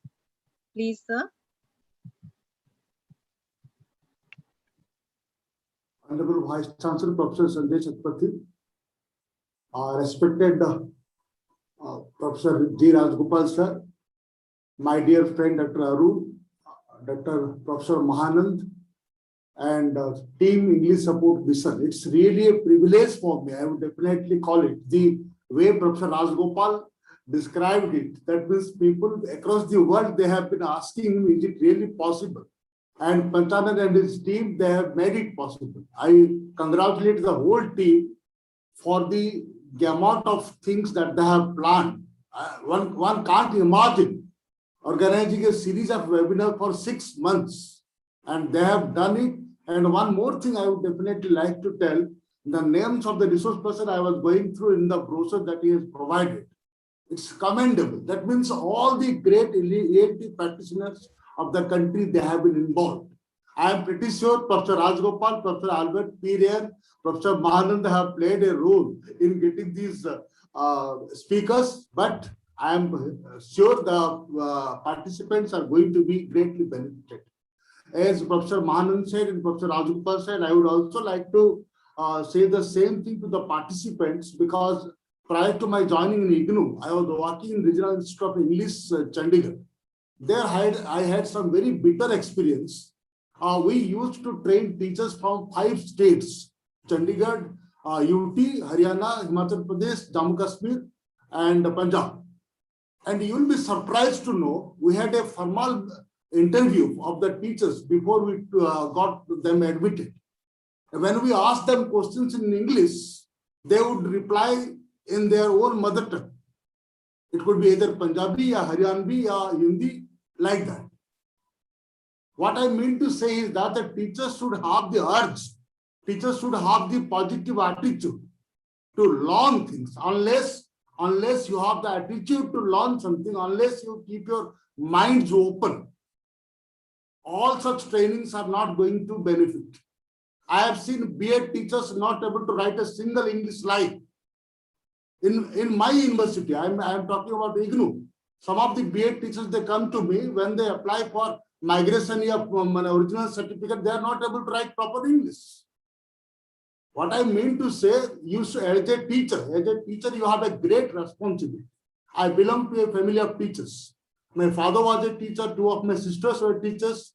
So I respect the teacher community a lot, but you have a great responsibility. You have no right to transmit any wrong information to your students. You must speak correct English, you must write correct English, you must behave correctly. Otherwise, your learners will be just taking whatever you teach in the classroom to the society. So my earnest request to all the participants, please be sincere, because the kind of topics that I was looking at the list, they are really commendable, wonderful topics. And I'm thankful to Panchanand that he has accepted some of my suggestions. I wanted the skills to be focused, not the content. And thankfully, all the skills have been included. Writing skills, speaking skills, communication skills, interactive writing. And one thing I wanted Panchanand to include, that was classroom management. What kind of language you would have to use, you are required to use inside the classroom. There is a session on that. I will be taking that session, because in RI, I noticed that teachers even don't know how to ask questions to the students.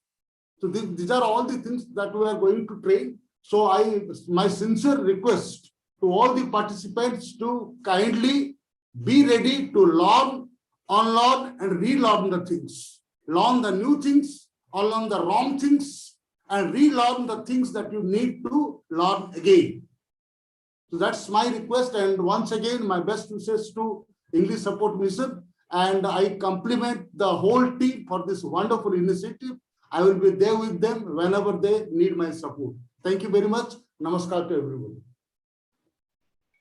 Thank you so much, sir, for your emphatic address to all the teachers present here, asking them to be ready for reinventing themselves. Thank you so much. Now, I request Dr. Arun Behera, Associate Professor of English, Sri Sathya Sai Institute of Higher Learning, Bangalore, to put forth his address. Please, sir. Thank you, Ms. Mishra. Thank you, Panchanand, for inviting me. Chief Guest Professor Satpathy, Vice Chancellor, Kalahandi University, my teacher, Professor Rajgopal, another of my teacher, Professor Mahanand at IFLU, and my friend, Dr. Abhilash Naik, all my colleagues at English Support Mission, and dear participants and other colleagues also joining elsewhere. It's lovely to be a part of the English Support Mission in the things that they have been doing all these months or years rather. And as far as my contribution is concerned, I have been doing in whatever small measure that I am asked to, and I pitch in whatever way I can all along, and I promise to do that also in future.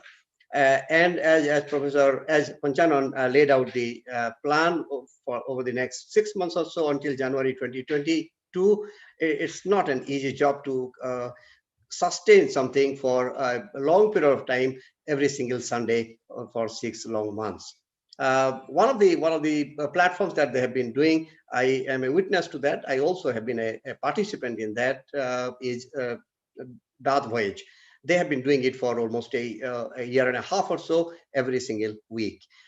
In fact, they have invited me as a resource person also, and hopefully I'll get my slot in a month or two. And as Professor Rajgopal mentioned, requested or expected everybody to maintain a portfolio or a notebook kind of thing. It would be really worthwhile to maintain a file or a portfolio kind of thing to keep recording every single thing over the next 6 months, and by the end of the year, by the end of the term, January 2022, it will be, you will actually be awe-inspired to see a portfolio of things, how many things you have noted down, how many things you have learned, how many things you have, as Dr. Naik said, you have relearned, you have unlearned, and you have learned. And to add to what Professor Satpathy said in the opening remarks at the inaugural address, also that all of us must be doing right things. I'll add one more thing, right thing at the right time also.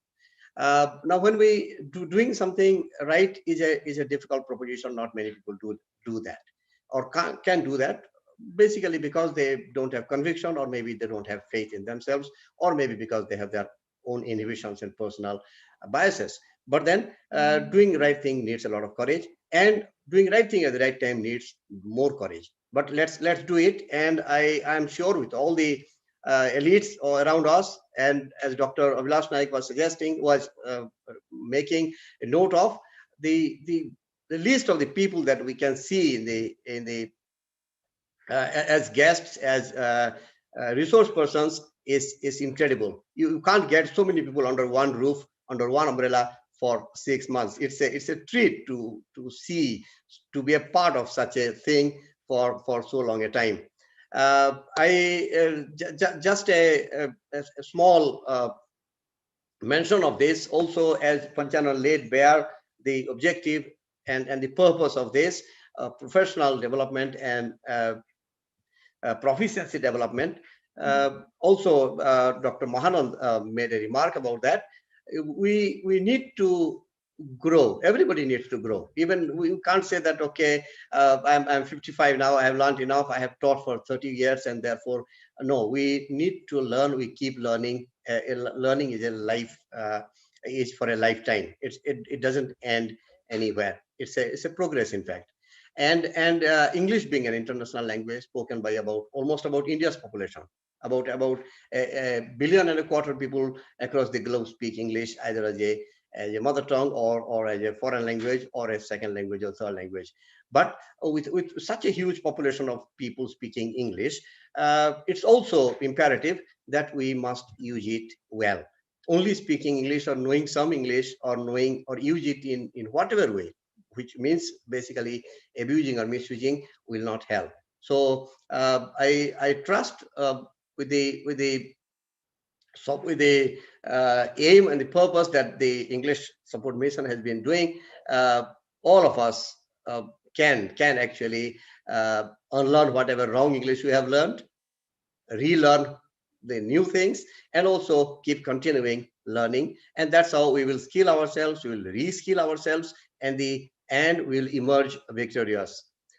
Thank you, English support team. Thank you, Ms. Satrupa. Thank you all my guests and all participants also. Wish you all the best. Thank you. Thank you so much, sir, for your endearing and analytical words. And I'm sure the participants will be oriented towards this webinar with your words. Thank you so much. Now, we have come to the end of this inaugural session, after which we will immediately move to Professor Rajagopal's session. And I now invite Ms. Yashashwini Patnaik to propose the formal vote of thanks. Yeah. Okay. Good morning, everyone. Respected Vice Chancellor, Sir, Professor Sanjay Satpathy, Sir.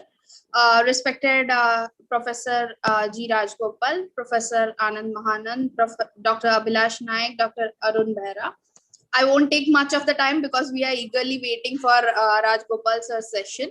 So I would like to thank everyone on behalf of English Support Mission team for giving their valuable time and inputs for all of us that will be helping us in developing ourselves, knowing ourselves, and enlightening ourselves henceforth through all the series that the ESM is trying to conduct.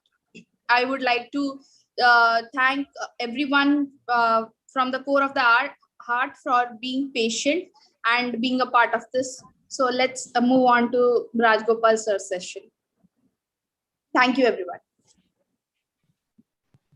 Over to you, Panchanand sir. Please announce the beginning of Rajgopal sir's session. Oh, well, thank you so much, our dignitaries, Professor Rajgopal, Professor Sanjay Kumar Satpathy, Dr. Abhilash Naik, Dr. Arun Behera, Professor Anand Mahanan, and all the participants for bearing with us. And dear participants, now we are going to have our first webinar by Professor Rajgopal sir. And the topic of the webinar of the session is developing language skills. So I hope we are looking forward to a brilliant time with all of you. Thank you so much. Please do listen to Professor Rajgopal. I'm pretty sure you will be immensely benefited from this particular session. Over to you, ma'am.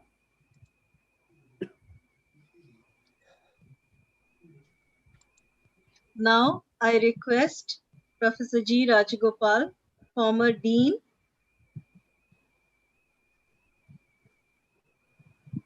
FLU, Hyderabad, to begin his session on teaching language skills. Okay, I have unmuted. Oh, nice, very good. Please allow me to share the screen. Mund? Yes. Yeah, Nishant? Nishant. Nishant sir. Nishant sir. Anand. Ramakanta. Hello, Subhranshu. Yes, sir. Yes, sir. Please. Sir, you can share your screen now. Sir? Somebody in Odisha, please. Yeah, you can now, sir. You can, sir, please. Thank you. I am ready with my notebook. Yeah. Please begin, sir. I'm excited. Yeah. Okay, no, not this.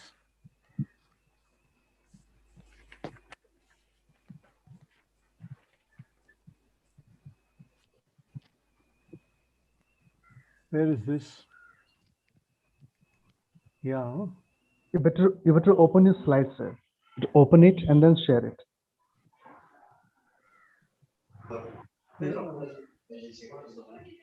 There.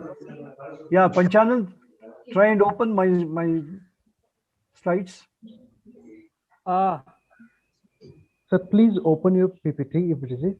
I know. Yeah. I'm trying to ask Panchanand to do that. Yeah.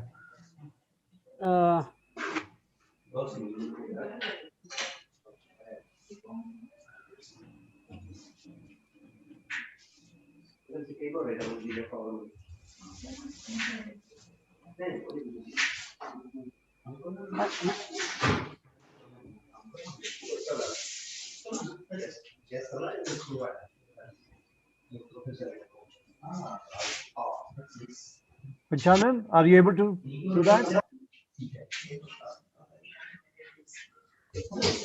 Sir, if he is going to share the screen, then you will have to stop sharing your screen. Okay, fine.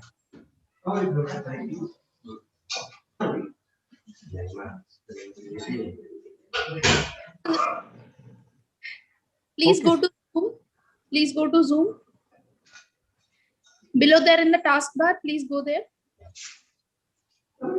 Zoom, yeah. Down there, sir, down there. Below the Chrome symbol, there is Zoom. In the taskbar below, sir, blue color bar, there is. Oh, yeah. Yeah. Okay. Click on that. You open Zoom, sir. Oh, there is an option to go to Zoom. Yes. Yeah, please go there, sir. Yeah. Okay. You are not connected to this. Oh, you were joined through the link. Okay. Okay, sir. Let me do it. Let me do it. Yeah, do that. Okay. Okay, it's done, sir. That it's done. Panchanan, sir. Now you can share your screen.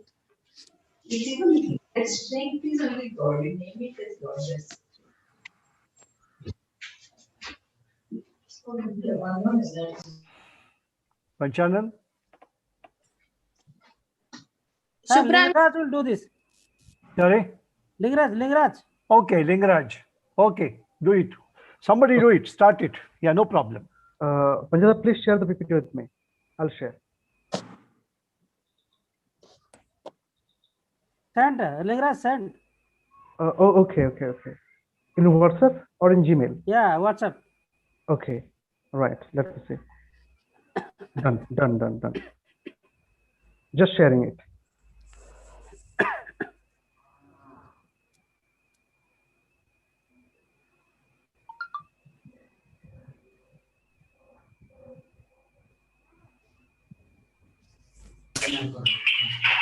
कौन सा Rajgopal sir.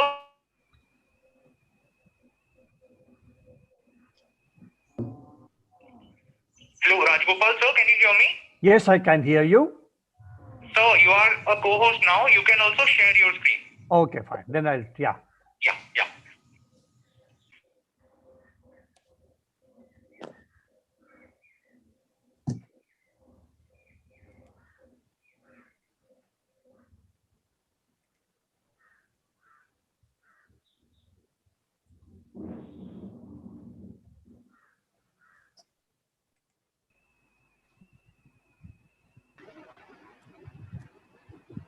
I request all the participants to please mute themselves so that there is no disturbance while Professor Rajgopal is delivering his lecture. Rajgopal sir, please go to the particular page, the PPT page, and click on that after sharing the screen.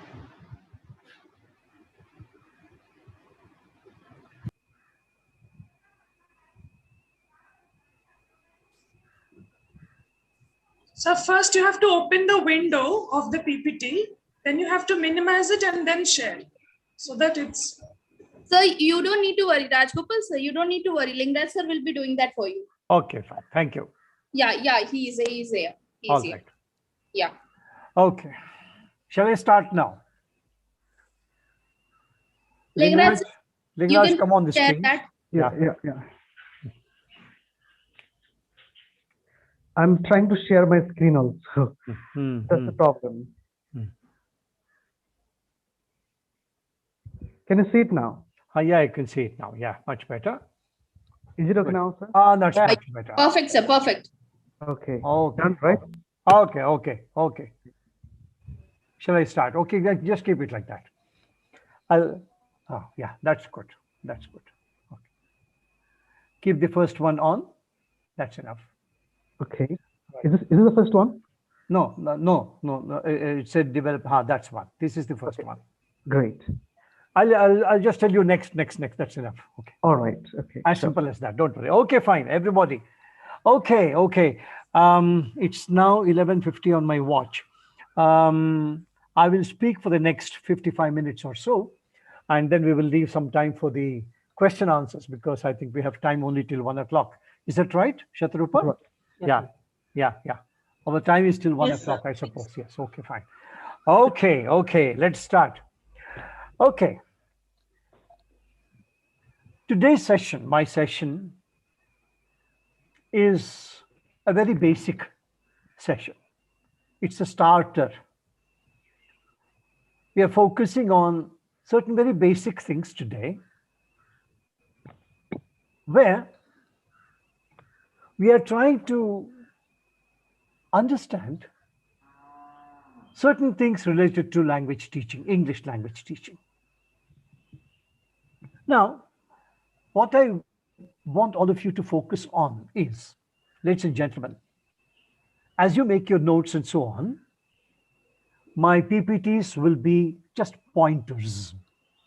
And you have to depend a lot on what I say, because I'll be focusing on many other things there.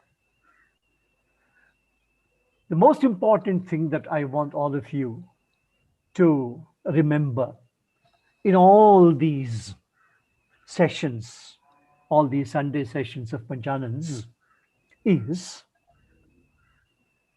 you have to constantly ask this question: how much of what is being said is applicable in my classroom? In other words, whatever I listened to, whatever I learn, can I use it in my classroom? Does it work in my classroom, in my particular classroom? Is the question you have to keep asking all the time. And today I expect you to ask that question again towards the end of my session.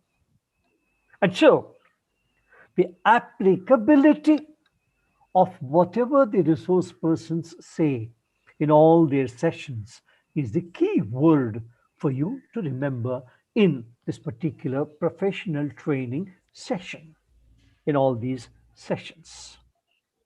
And so today, towards this end, I would like to introduce all of us to certain very basic ideas, basic knowledge.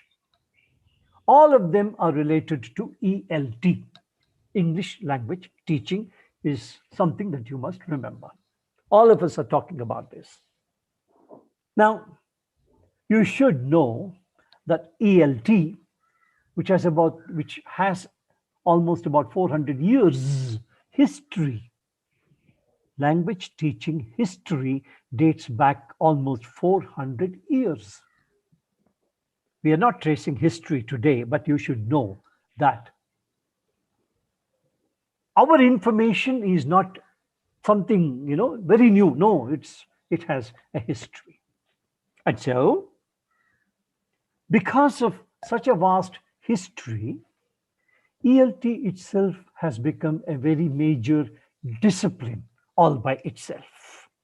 It's a very vast subject, and therefore we are starting at its basic today, by which we mean that we are going to look at lots of data, lots of terminology, lots of concepts, theories, and many other things which all of us should know. So we need to understand everything very thoroughly. So today's focus of attention is on what we mean by developing language skills. Next slide, please. Good. Now, ELT focuses on English language teaching all over the world. Now, ELT has its special focus. No, keep it at this till I tell you. In our country also, there are a number of critical issues which we need to know, simply because ELT has its presence in our country also. Now, the first thing I want you to know is the concept of L1 and L2. L1 in ELT is the first language, the mother tongue. And that's always the L1. Whatever be your first language, whatever be your mother tongue in particular, that's your L1. Then we also talk of the second critical issue, which is L2, second language. And ELT has a very special definition of L2. In ELT, we say that any language which is not my L1 is my L2. I'll repeat.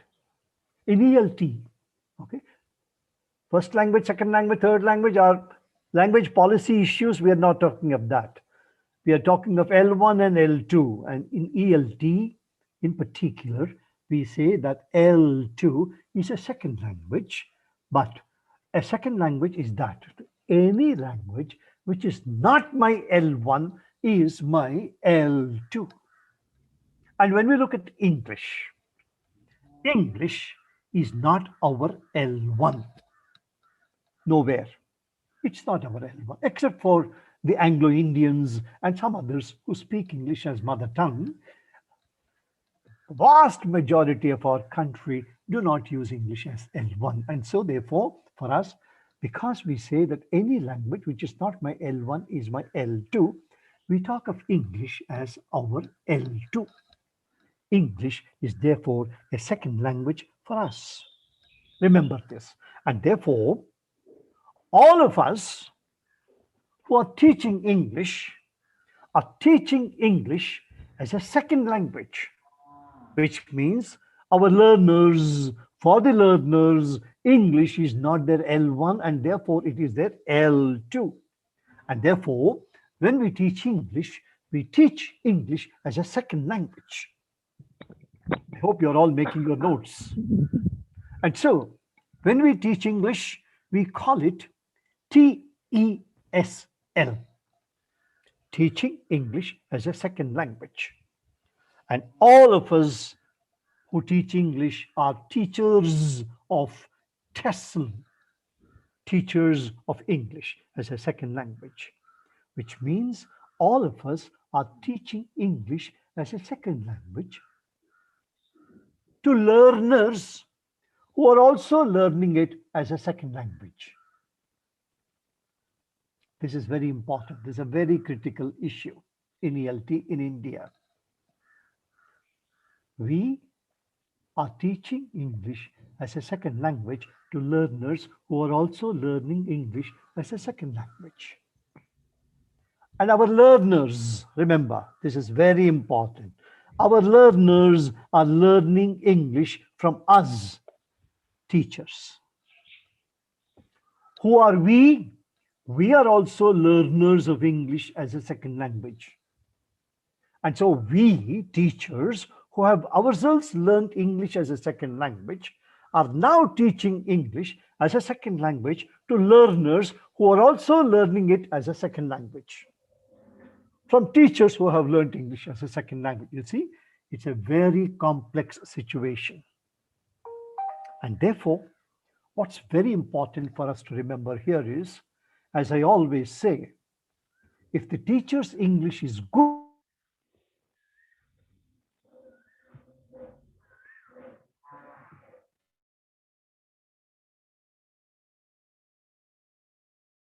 G was mentioning his experience in Chandigarh and so on, if the teacher's English itself is a problem, then you see the learner's English becomes more problematic. In other words, in order that our learners learn good English, it's very important that our own English is satisfactory.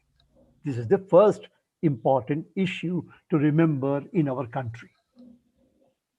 Moving one step further, we talk of two very important concepts, which you can see on your screen. One is content, which should always be pronounced as content, not content. Content is a verb, content is a noun or an adjective, and so please pronounce it as content. And number two, skills. Now, very important issues, simply because content relates to the subject matter, to that information which gives us knowledge, new information. And so content is whatever we use to teach. What Anand Mahanand is specialized in, namely the teaching materials. Content refers to the teaching materials, the materials that we use in our teaching. And therefore, that becomes extremely important. Now, what materials do we use? We use stories, we use history, we use poetry, we use drama, we use all these kinds of materials. All the materials that we use relates to content. Why do we use content? Because we want to develop knowledge. We want to develop information. We want to give new things, a new understanding to our learners. And therefore, we use a variety of content, some of which could be oral content.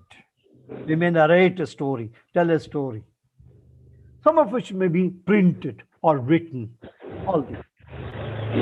Some of which could be visual materials. Content could be visual. Or it could be auditory, where you listen to things and things like that. And that is content, which is most important. No teacher can go to the classroom without content, without a textbook, without materials. You can't go into the classroom, just stand in front of them and say, okay, today we will do something. No, you can't do that. We need something solid. Then the second thing related to the most critical issues is skills. How do we define skills? All of you are aware of this. We define skills as the ability to do something and do it well. Let me repeat. Skills. By skills, we mean the ability to do something and do it well. Anything, whatever it is, when we do something and do it well, that is the skill that we possess, that we have. Now, what do we mean by skills when we are teaching English? We mean that we help our learners with good English so that they are able to do things using good English and do them well using good English. See? So, the first set of critical issues that we are going to discuss today as part of our language skills, understanding language skills, is related to content and skills, which means that we are going to learn how to use the language, what to say when we do something, what to say when we speak to somebody else, using the language properly. You see how important it is. Using the language in such a way that the other person also understands us, and so on and so forth. Using the language for good communication, and so on and so forth.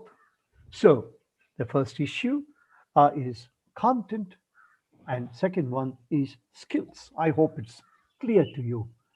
Now let's move one step further. Go to the next one, please. Good. When it comes to teaching of English, teaching English in our classes, we must remember that teaching English, we say, is basically a skills development activity. Now, as I said, you see, when we teach English, we want to develop certain skills in the learners. And what skills can we develop in the English classroom? We say that when we teach English, we are developing language skills. That means skills related to language.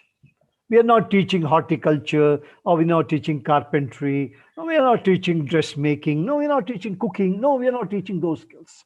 In the English classroom, as teachers of English, remember, we are developing certain language skills. Oh, if we are developing language skills, what skills are we developing? And all of you are aware of these things. And we say that the language skills are LSRW skills and so on. But today, I want you to know something more than just that.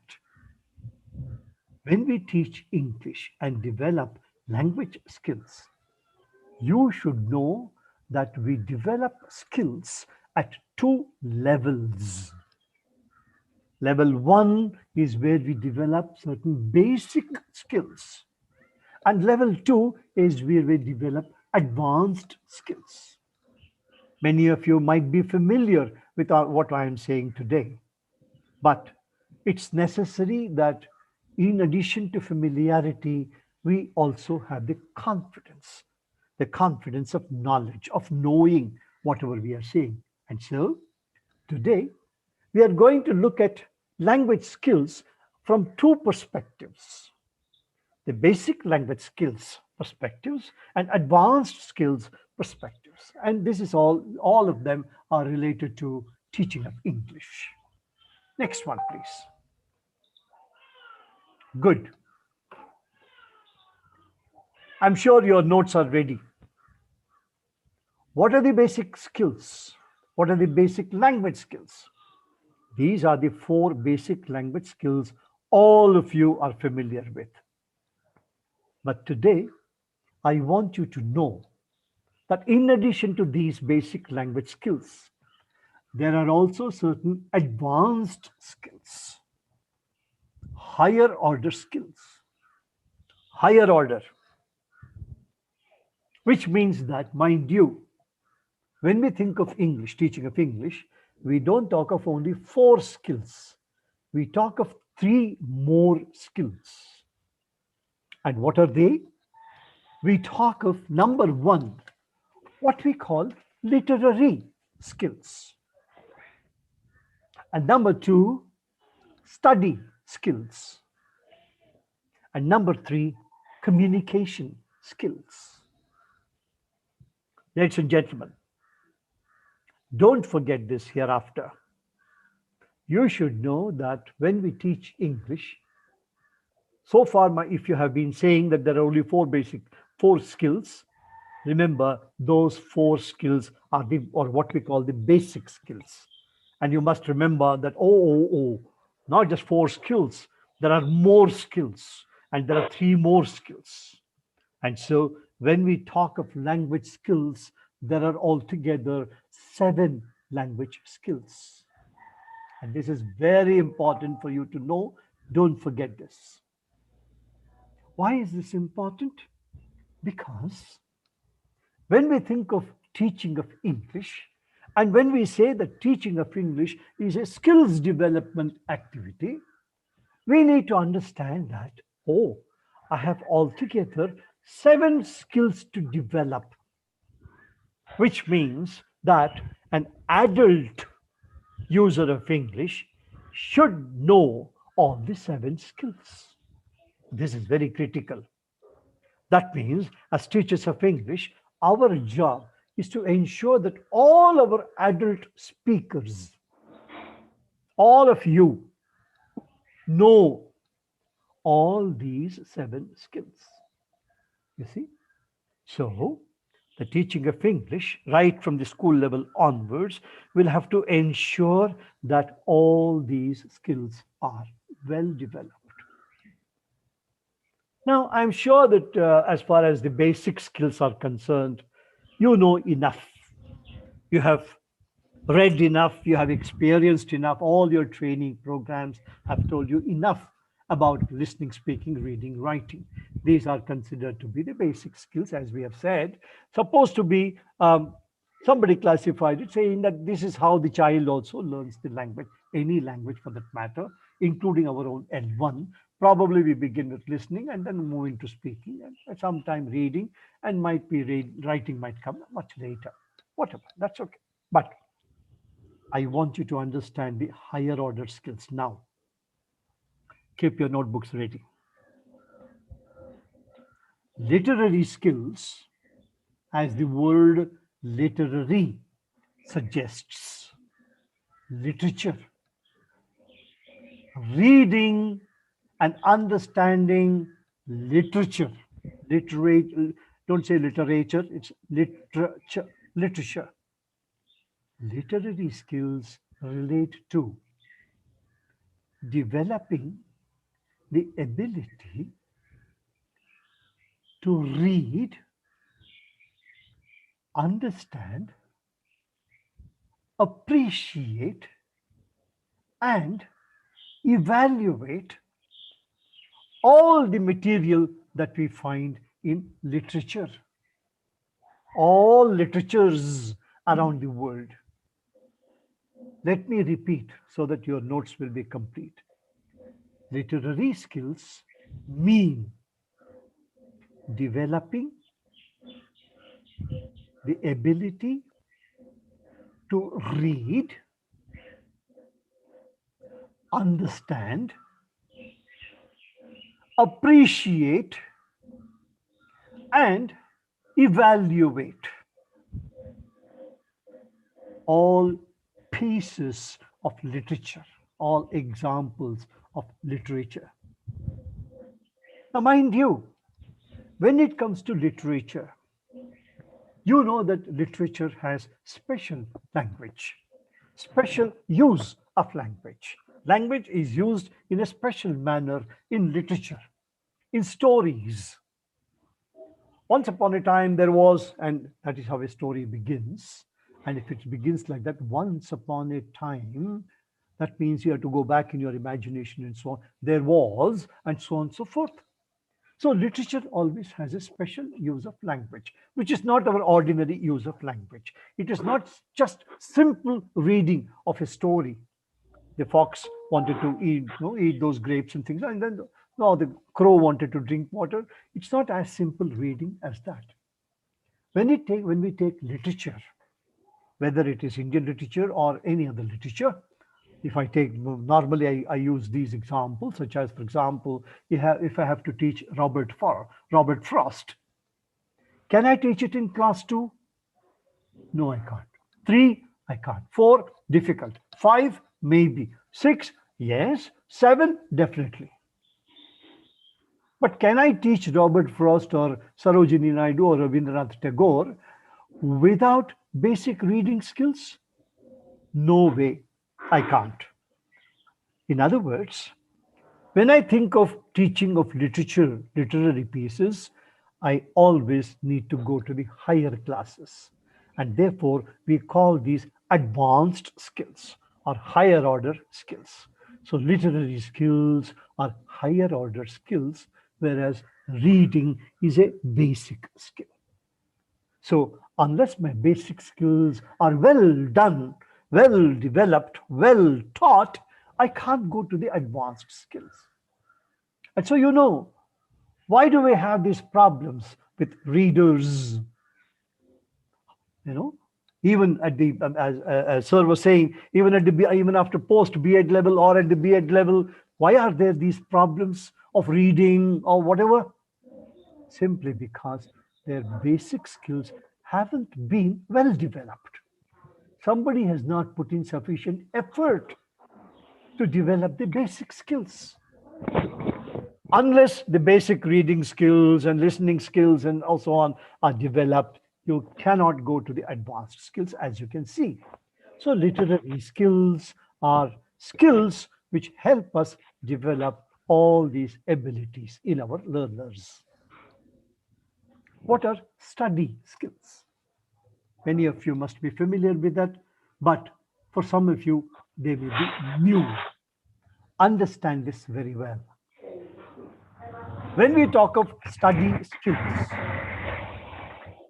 we make a distinction between school level education and college level education. When we talk of study skills, we make a difference. We make a distinction between school level teaching, school level education, school level learning, and post-school level learning, post-school level education, college level education, for example. Why do we make this distinction? Because we know that while the child is at the school, certain special skills are developed. But when the child enters college, what we call post-school level, the set of skills are totally different. If in the school level, the child depended heavily on the teacher. And the teacher did provide all information to the child and support and so on, attention, care. All these things happened at the school level. At the college level, the most important thing is that the teacher is not bothered to help the child. At the college level, sorry. At the college level, the child, our school child, when the child is in the college, has to listen to the lecture, wait for whatever notes comes there, but make one's own notes, do one's own references, do one's own reading, and be prepared for the class. The child can't wait for the teacher to come to him or her to help, as it happened at the school level, which means the child has to be self-dependent. At the college level, the child has to be independent of the teacher. At the college level, a child has to be what we call autonomous. By autonomy, we mean self-dependence at the college level. So in other words, there should be certain skills which we can focus on at the school level, which can help our children experience comfort at the college level. No discomfort. Can we give those skills to the children at the school level? Yes, we can. Study skills do just that. Then what are study skills? What are the examples of study skills? Let's give a few examples now. Examples of study skills. And then let us see what we can do with those examples. Now, for example, making notes when the teacher teaches. Making notes when the teacher is either speaking or using the blackboard. Making my own notes is a skill. How I make the notes is a skill. I must know how to make notes so that I can make use of those notes when I go to the examination. So note making when the teacher is writing something, or when I write something, or when I sit in the library and make my own notes, or note taking when somebody is talking, is a skill. These are skills.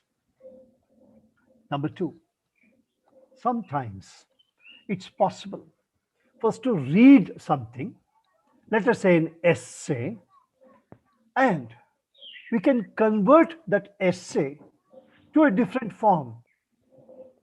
Transfer that information in the essay onto, for example, a tree diagram. It's possible for us to transfer that information to a flow chart. It is possible for us to transfer an essay into a pie diagram. It's possible for us to transfer some information from that one form to another, for example, as a, let's say, a graphic representation. Graph, whatever type of graph it is. This is possible. Does it help to prepare a tree diagram or a flow chart or a pie chart or a graph? Yes, because we can certainly make use of some of these diagrammatic representations at our examinations, in our examination situations. And particularly for the slow learners, it's easy for them to remember the flow chart or the diagram rather than the essay. So this exercise of transferring information from one format to another format is what we call information transfer. So information transfer is again a skill. Now, does it help? Of course it does. just as note making helps. Similarly, when I read something, I can convert that information into a graphic representation. Number 3, for example, is summarizing. Is summarizing important? Very much. I should be able to summarize all that I read or all that I listen to. For the examination, I cannot carry all the details, but I can carry a small summary in my mind and use that at the examination. So summarization is a special skill. Now, lastly, for example, we talk of something called reference skills. Knowing where to find the information that I want. Now, this is a very important skill. Is it found in the dictionary? If it is found in the dictionary, which part of the dictionary? Should I open from page 1 onwards? Supposing I have to find out the meaning of a word, like, for example, let's say a mangrove. Do I start with A, B, C, D, or just go to M and then go to MA and then go to MAN and then find MNAG? It's a skill.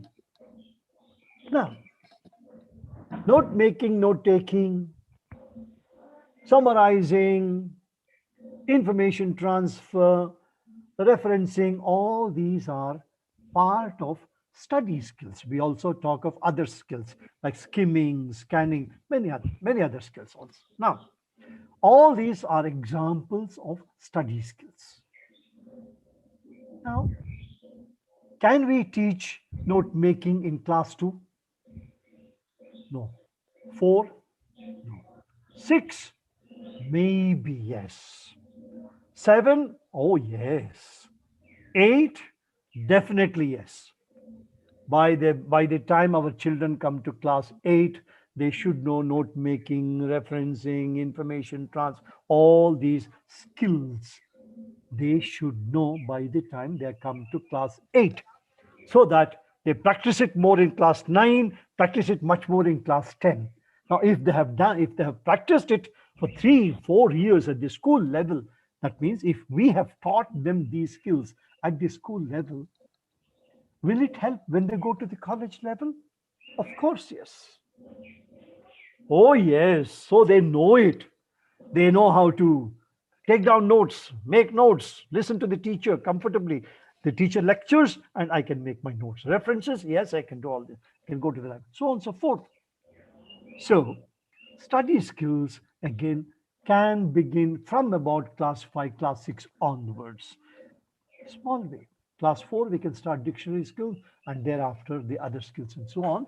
So which means study skills are also advanced or higher level skills.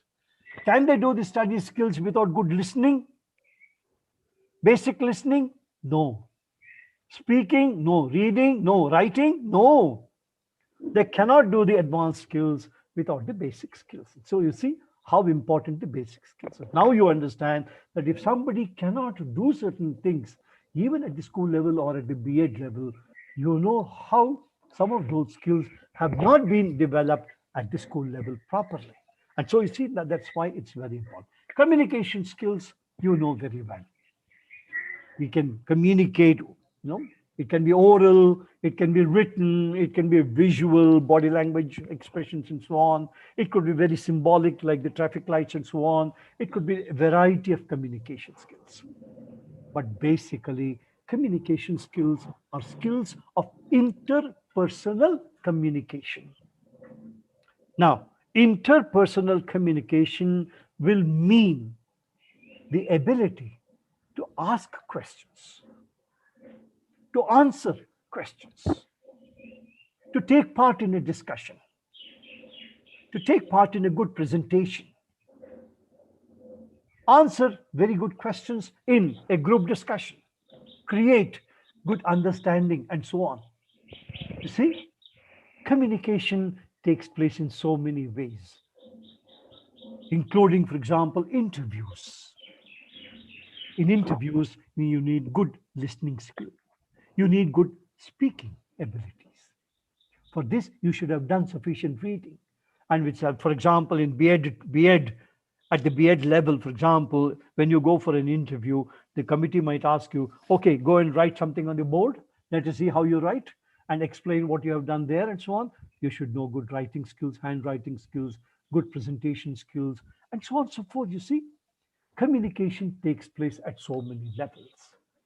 And communication skills can begin from the basic skills onwards and from the lower classes onwards, because we want to encourage good questioning, answering, and so on. So, to conclude this particular discussion, as you can see, when we think of teaching of English, ladies and gentlemen, and when we think of teaching the language skills, developing the language skills, number one, language skills are developed at two levels. What are the two levels? The basic level and the advanced level. How many skills are there at the basic level? 4 skills. What are they? L, S, R, W. How many skills are there at the advanced level? 3 skills. What are they? Literary skills, study skills, and communication skills. So altogether, how many skills do we have? When we teach English, we have altogether 7 language skills. Don't forget this.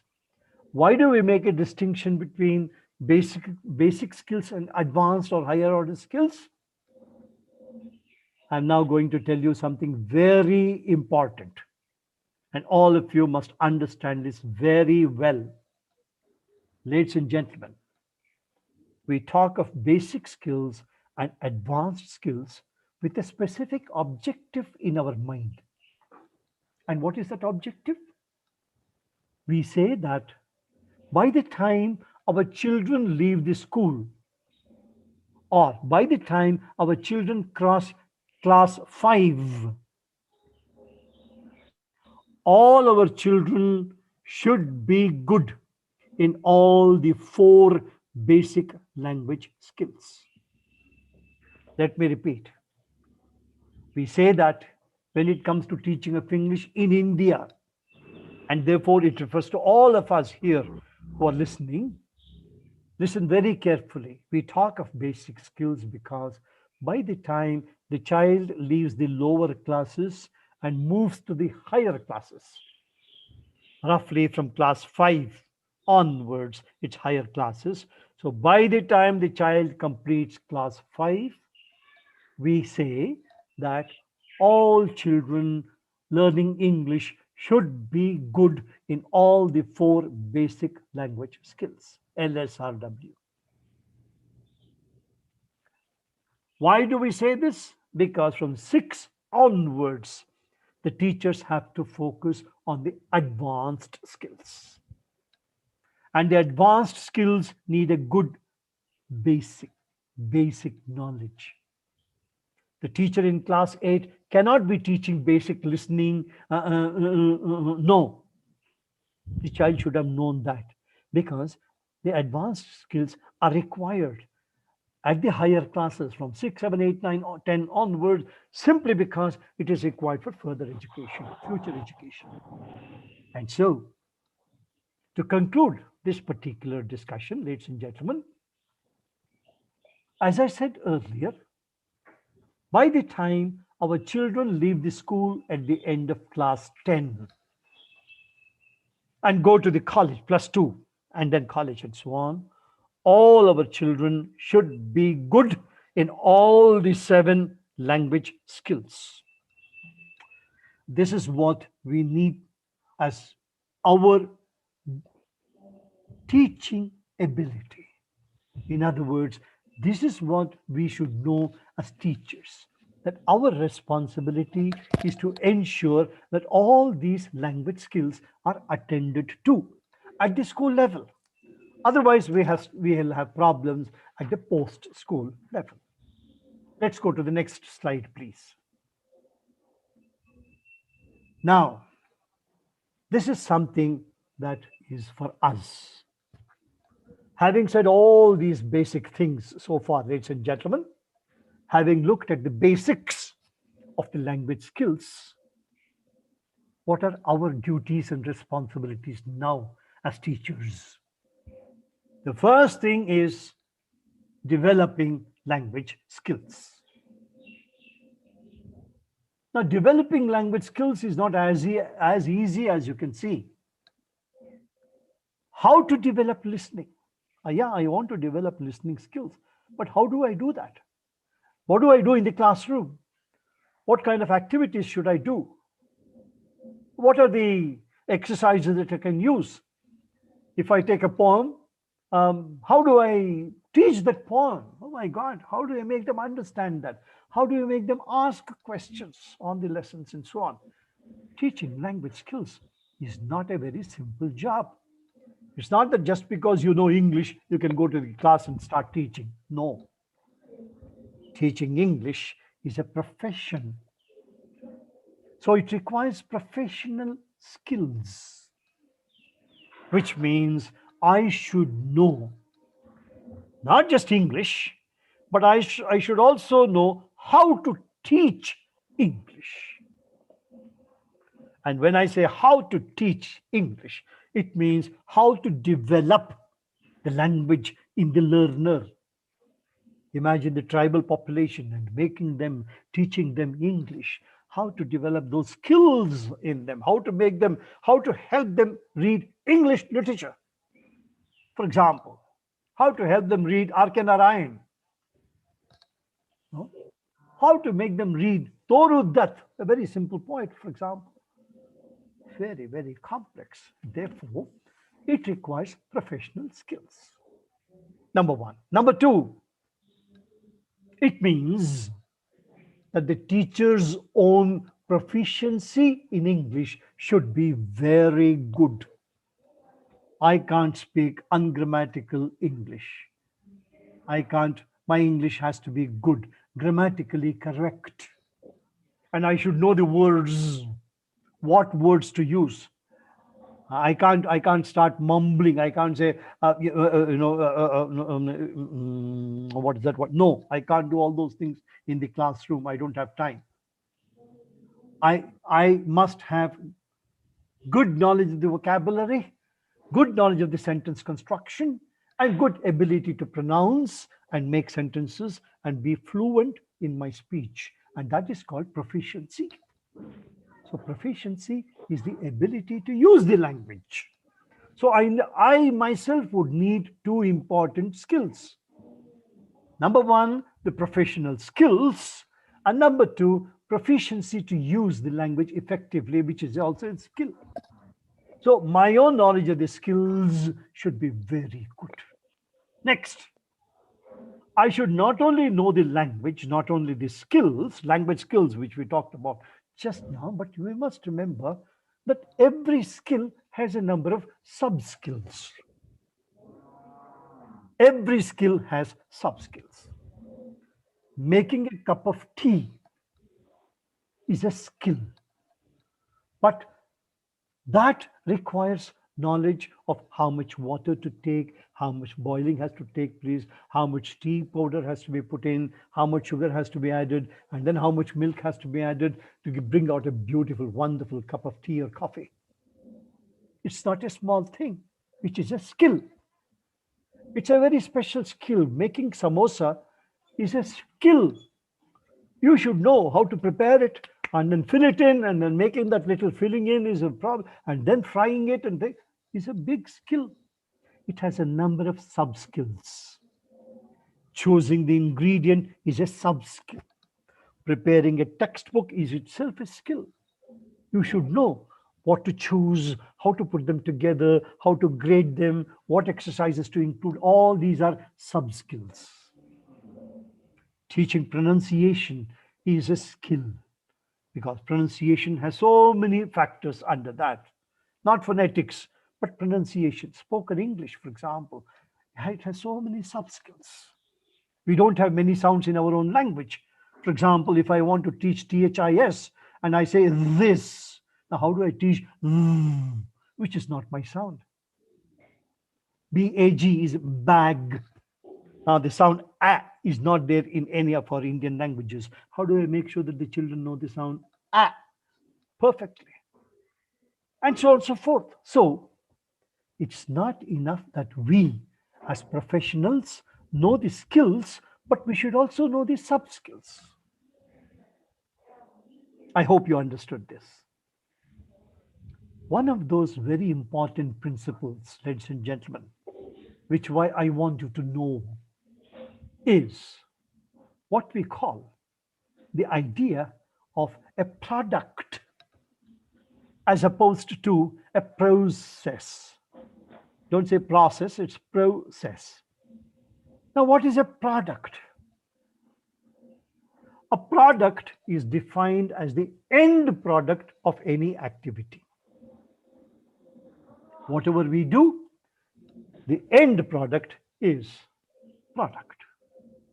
For example, if I want to know whether a child has comprehended a story, understood a story, if I want to check on that, I can use comprehension questions.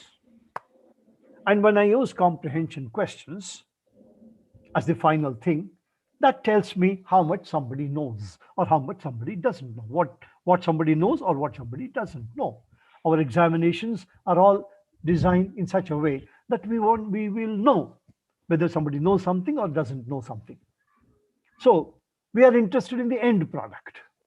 We are just interested in that. You know it or you don't know it. You have learned it or you have not learned it. And that's all. I'm interested in only that. I taught you this much. Have you learned it? I asked you to memorize this poem. Have you memorized it or not? Is it correct or not? That's all. That's all I want to know. So, product focuses on the end product of any learning, all learning. As teachers, when I ask a question, I expect an answer. And so I should ask the right question and the children should give the right answer. Or I ask the children to ask a question, so they must ask the correct question and then give the right answer. It's a product, end product of all that I'm doing. Whereas in the process, I want to ask a question such as, for example, in the class, this child always used to answer the questions. In fact, this class was very good. Whatever questions I asked, all the children used to respond very well. I asked them to participate in a group task. All of them immediately get into group and then they start working and they take the task and they finish it in no time and so on. But today, for some reason, this child is not answering the question. Somehow, this child looks a bit disturbed, not ready, unhappy, some problem. This class is not doing very well today. Why? What is the reason? The moment I ask questions such as why, what is happening? What are the reasons? What could be the reason? And when I ask questions such as these, I'm looking at process. The process of teaching, the process of learning.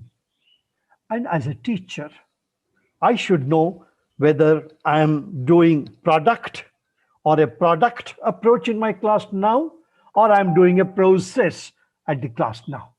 In other words, am I interested in only the end product, or am I interested in knowing why something has happened? Is it my teaching? Why is it the children are not answering my questions? Is it because of my poor explanation? Should I explain again? And when I ask such questions, should I do it again? And then why this, why this? I'm looking at what we call process. And so let's conclude our discussion now. Move on to the last slide, please. Thank you very much. Developing language skills, ladies and gentlemen, is not a very easy task, not a very easy job. Why is it not easy? Because language teaching, in fact, teaching for that matter, any teaching for that matter, involves humans, human beings. Developing language skills is also a human issue. It's a human problem. And human beings are very complex. As you know, we talk of good learners in the classroom. We talk of average learners. And then we also talk of slow learners. But we must know that in the language class, somebody might be a slow learner. But that slow learner may not be a slow learner when it comes to basketball court or swimming or running. And that guy must be the fastest in the country. Whereas he may be very slow, or she may be very slow in my classroom, in my subject, in my particular teaching, and so on. So developing language skills is a very complex activity because it's a human activity. Now, why is it complex? Why do we say it's a complex thing? Simply because we humans have something called cognition. And cognition means mind and its activities. Because we have a mind, and because children have minds, we must know that their mind is not empty. No. Tabula rasa, no, it's gone. Our children have a very rich mind, a very active mind. How do we know this? We know this because all our learners can use their L1. You see, if they have learned their L1, if they're able to use their L1, and if they're going to be very effective in their L1, and if they can participate, do all things through their L1, that means that they're cognitively very, very active, very alive, and their cognition is very complex. And so when they're learning a second language, a L2 like English, they have to use their cognition. And when they have to use their cognition in learning the new language, it's a very complex cognitive activity. Why do we say like that? Because if we look at the way they learned their L1, how did all children, whether they come to school or not, doesn't matter, how did they all learn their L1? They learned their L1 because of two very important factors. Number one, what we call exposure. And number two, practice. L1 is learned simply because everyone around the child is speaking that L1. And so this child also learns L1. That means exposure, exposing oneself to language that is spoken all around. Number two, everybody is using the language. The child also uses language. And if it is wrong language, somebody will correct the child. The child will learn the right language, uses the right language, and everybody says, ah, very good, very nice. And so the child is assured about language learning. That is how L1 was learned. If that is how L1 was learned, can we recreate a similar situation when we are teaching English as L2? Ladies and gentlemen, we may have to. All that I said so far is primarily to help you understand that if we are able to help the child cope with English in the way the child coped with mother tongue when the child learned the mother tongue. In other words, if we are able to create a situation, a context in the class, an environment in the classroom where the child can ask questions, answer questions, talk to the friends, interact with one another, read and understand, and do all kinds of all these things in the classroom, then the child is successful, will certainly be successful in learning English. How did all of us learn English? Simply like that. Simply because of our own exposure, of our own practice, lots of these things and so on. So, learning is a complex cognitive activity, and I want all of you to remember this. Partly also because, apart from all that I said so far, exposure, practice, and so on, learning also involves memory, storage. What information do I store in my memory? And memory is something which is immediate memory, what you're listening to. Memory can be short-term memory. After my talk is over, whatever you talk about it is your short. Can be long-term also. All of you know about language skills, LSRW, for a long time. And that's your long-term memory. And whatever we learn is committed to memory, to cognition. And therefore, we say all learning is very complex. And we must remember this as language teachers. Therefore, to conclude all that I'm saying, how do we get all this information?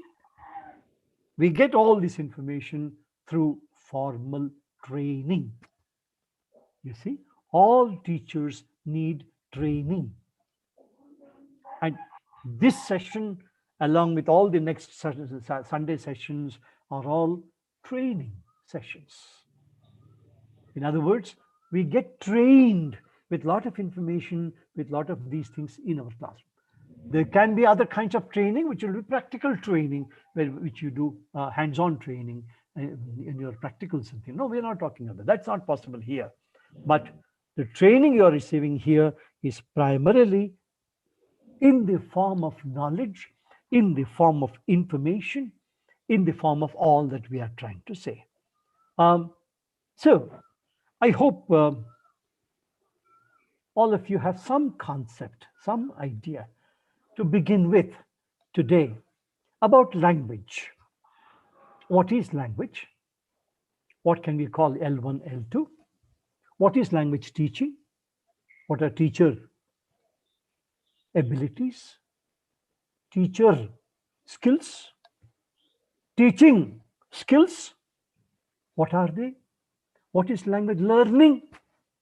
How to learn language, and so on and so forth. All this will form part of all the sessions coming up next in a variety of ways. And so at this point of time, I'd like to stop my talk and allow you to ask questions, whatever questions, clarifications, whatever you have. Yeah, I'll answer quickly. Yeah, thank you. Thank you very much. Thank you, Panchanan. Thank you so much, sir, for such a simple yet self-explanatory session. And I'm sure the participants would benefit immensely from this. I now request Ms. Yashaswini Patnaik to coordinate the rest of the session. Thank you, ma'am. I would like to request all the participants to put in their questions in the chat box or raise hands if you are out.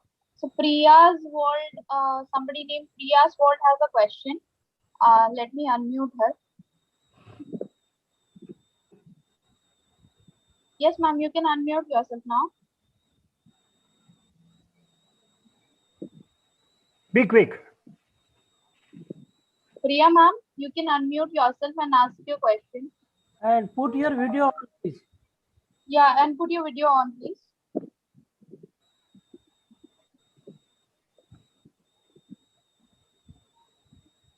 No. Priya, ma'am? No, yeah, we'll move on to go to the next session after summarizing the topic by Subhanshu Das. Yeah, okay. Okay, Subhanshu, yeah, it's for you to summarize the session. And then we'll go with the people who have raised their hands. Yeah. Good afternoon to everyone present over here. And I am very much thankful to God an opportunity to summarize the session. Starting off with the chief guest, Professor Sanjay Satpathy, Vice Chancellor of Kalahandi University. He said an immense story about the Olympics in his inauguration and the efficiency and effectiveness of, and about the Kaizen, the Japanese word, which means continuous development. Professor Rajgopal said about the importance of technology in this COVID era. His notes, specifically, I took 5-page notes on his series, and also his appreciation on the active participation of our team. And Professor Anand said about the importance of English in India, the advantages and disadvantages of English. Dr. Abhilas Naik said about the responsibility of English language, especially for teachers, to learn, unlearn, and relearn. That's the best thing that he said. And Dr. Arun Behra said on doing right things at the right time.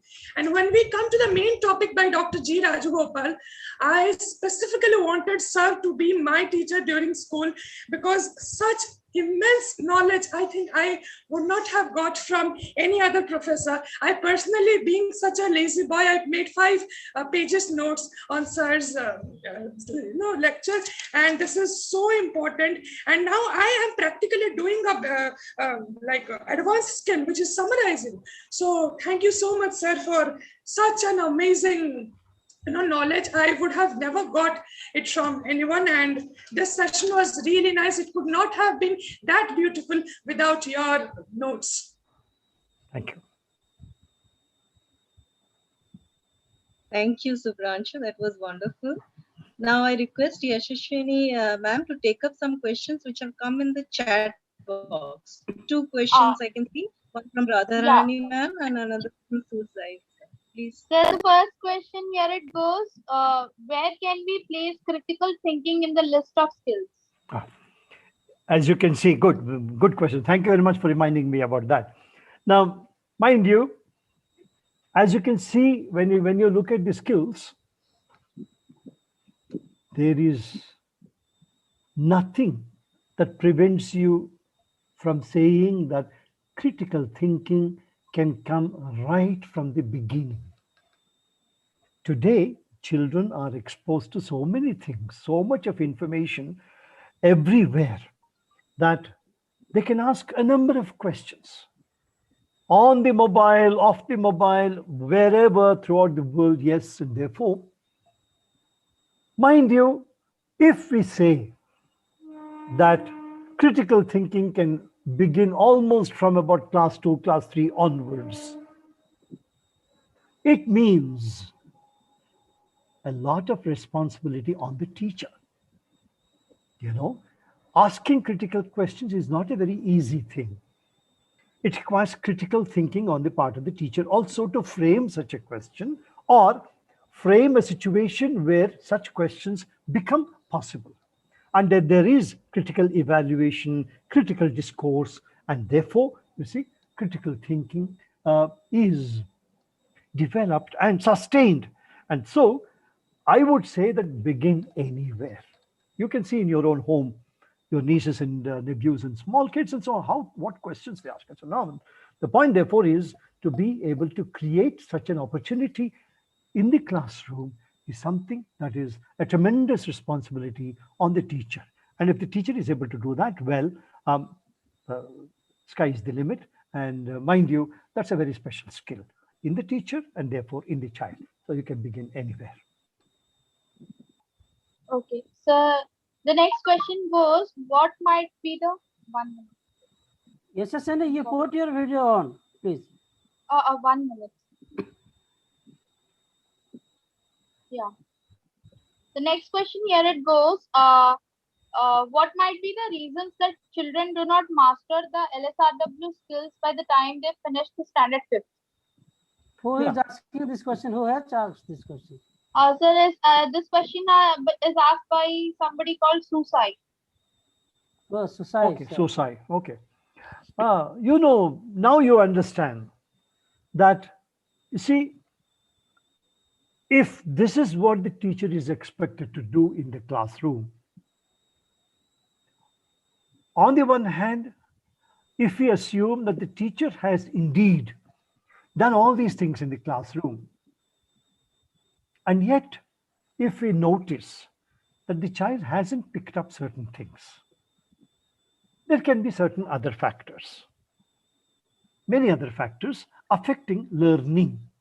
If those are the factors which affect learning, then it simply means that, the teacher has to pay a special attention to such children, or maybe do it once again, few more times. If you have a child who is a little slow in our own home, we don't abandon the child. We don't throw the child out. No, we do whatever we can by adding special tuition, special care, and sitting with the child, helping the child, and if we do all those things at home, why can't we do those things in the classroom? And that is what we may have to do in the classroom, simply because even at the end of class 5, we notice that in spite of all that we have done, all the exercises, tasks, activities, indoor, outdoor, on the board, off the board, all that we have tried to do. In spite of that, if something has not been done, it means that maybe we may have to pay more attention through remedial classes, additional classes, things like this. Okay, thank you, sir. The next question comes from Krishna M. Raju, EFLU. Why do we use verbs from Bloom's taxonomy to measure students' proficiency in English?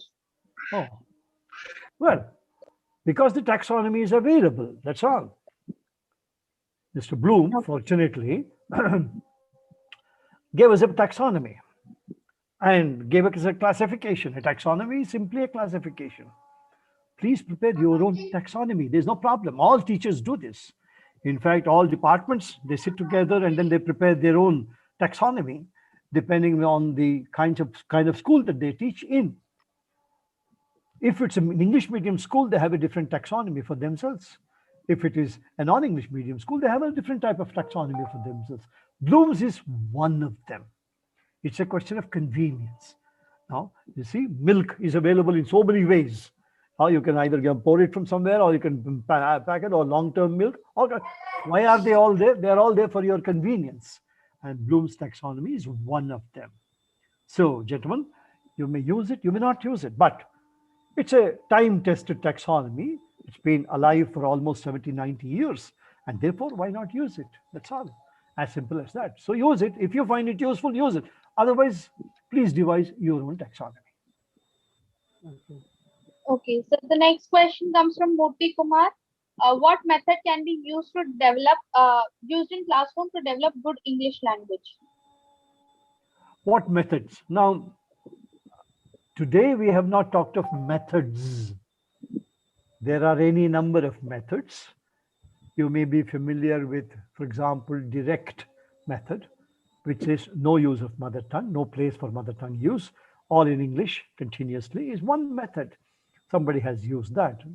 Another person has said that no, we will divide things into small sentences and make them repeat it so many times and so on, which is what the structural approach suggested to us.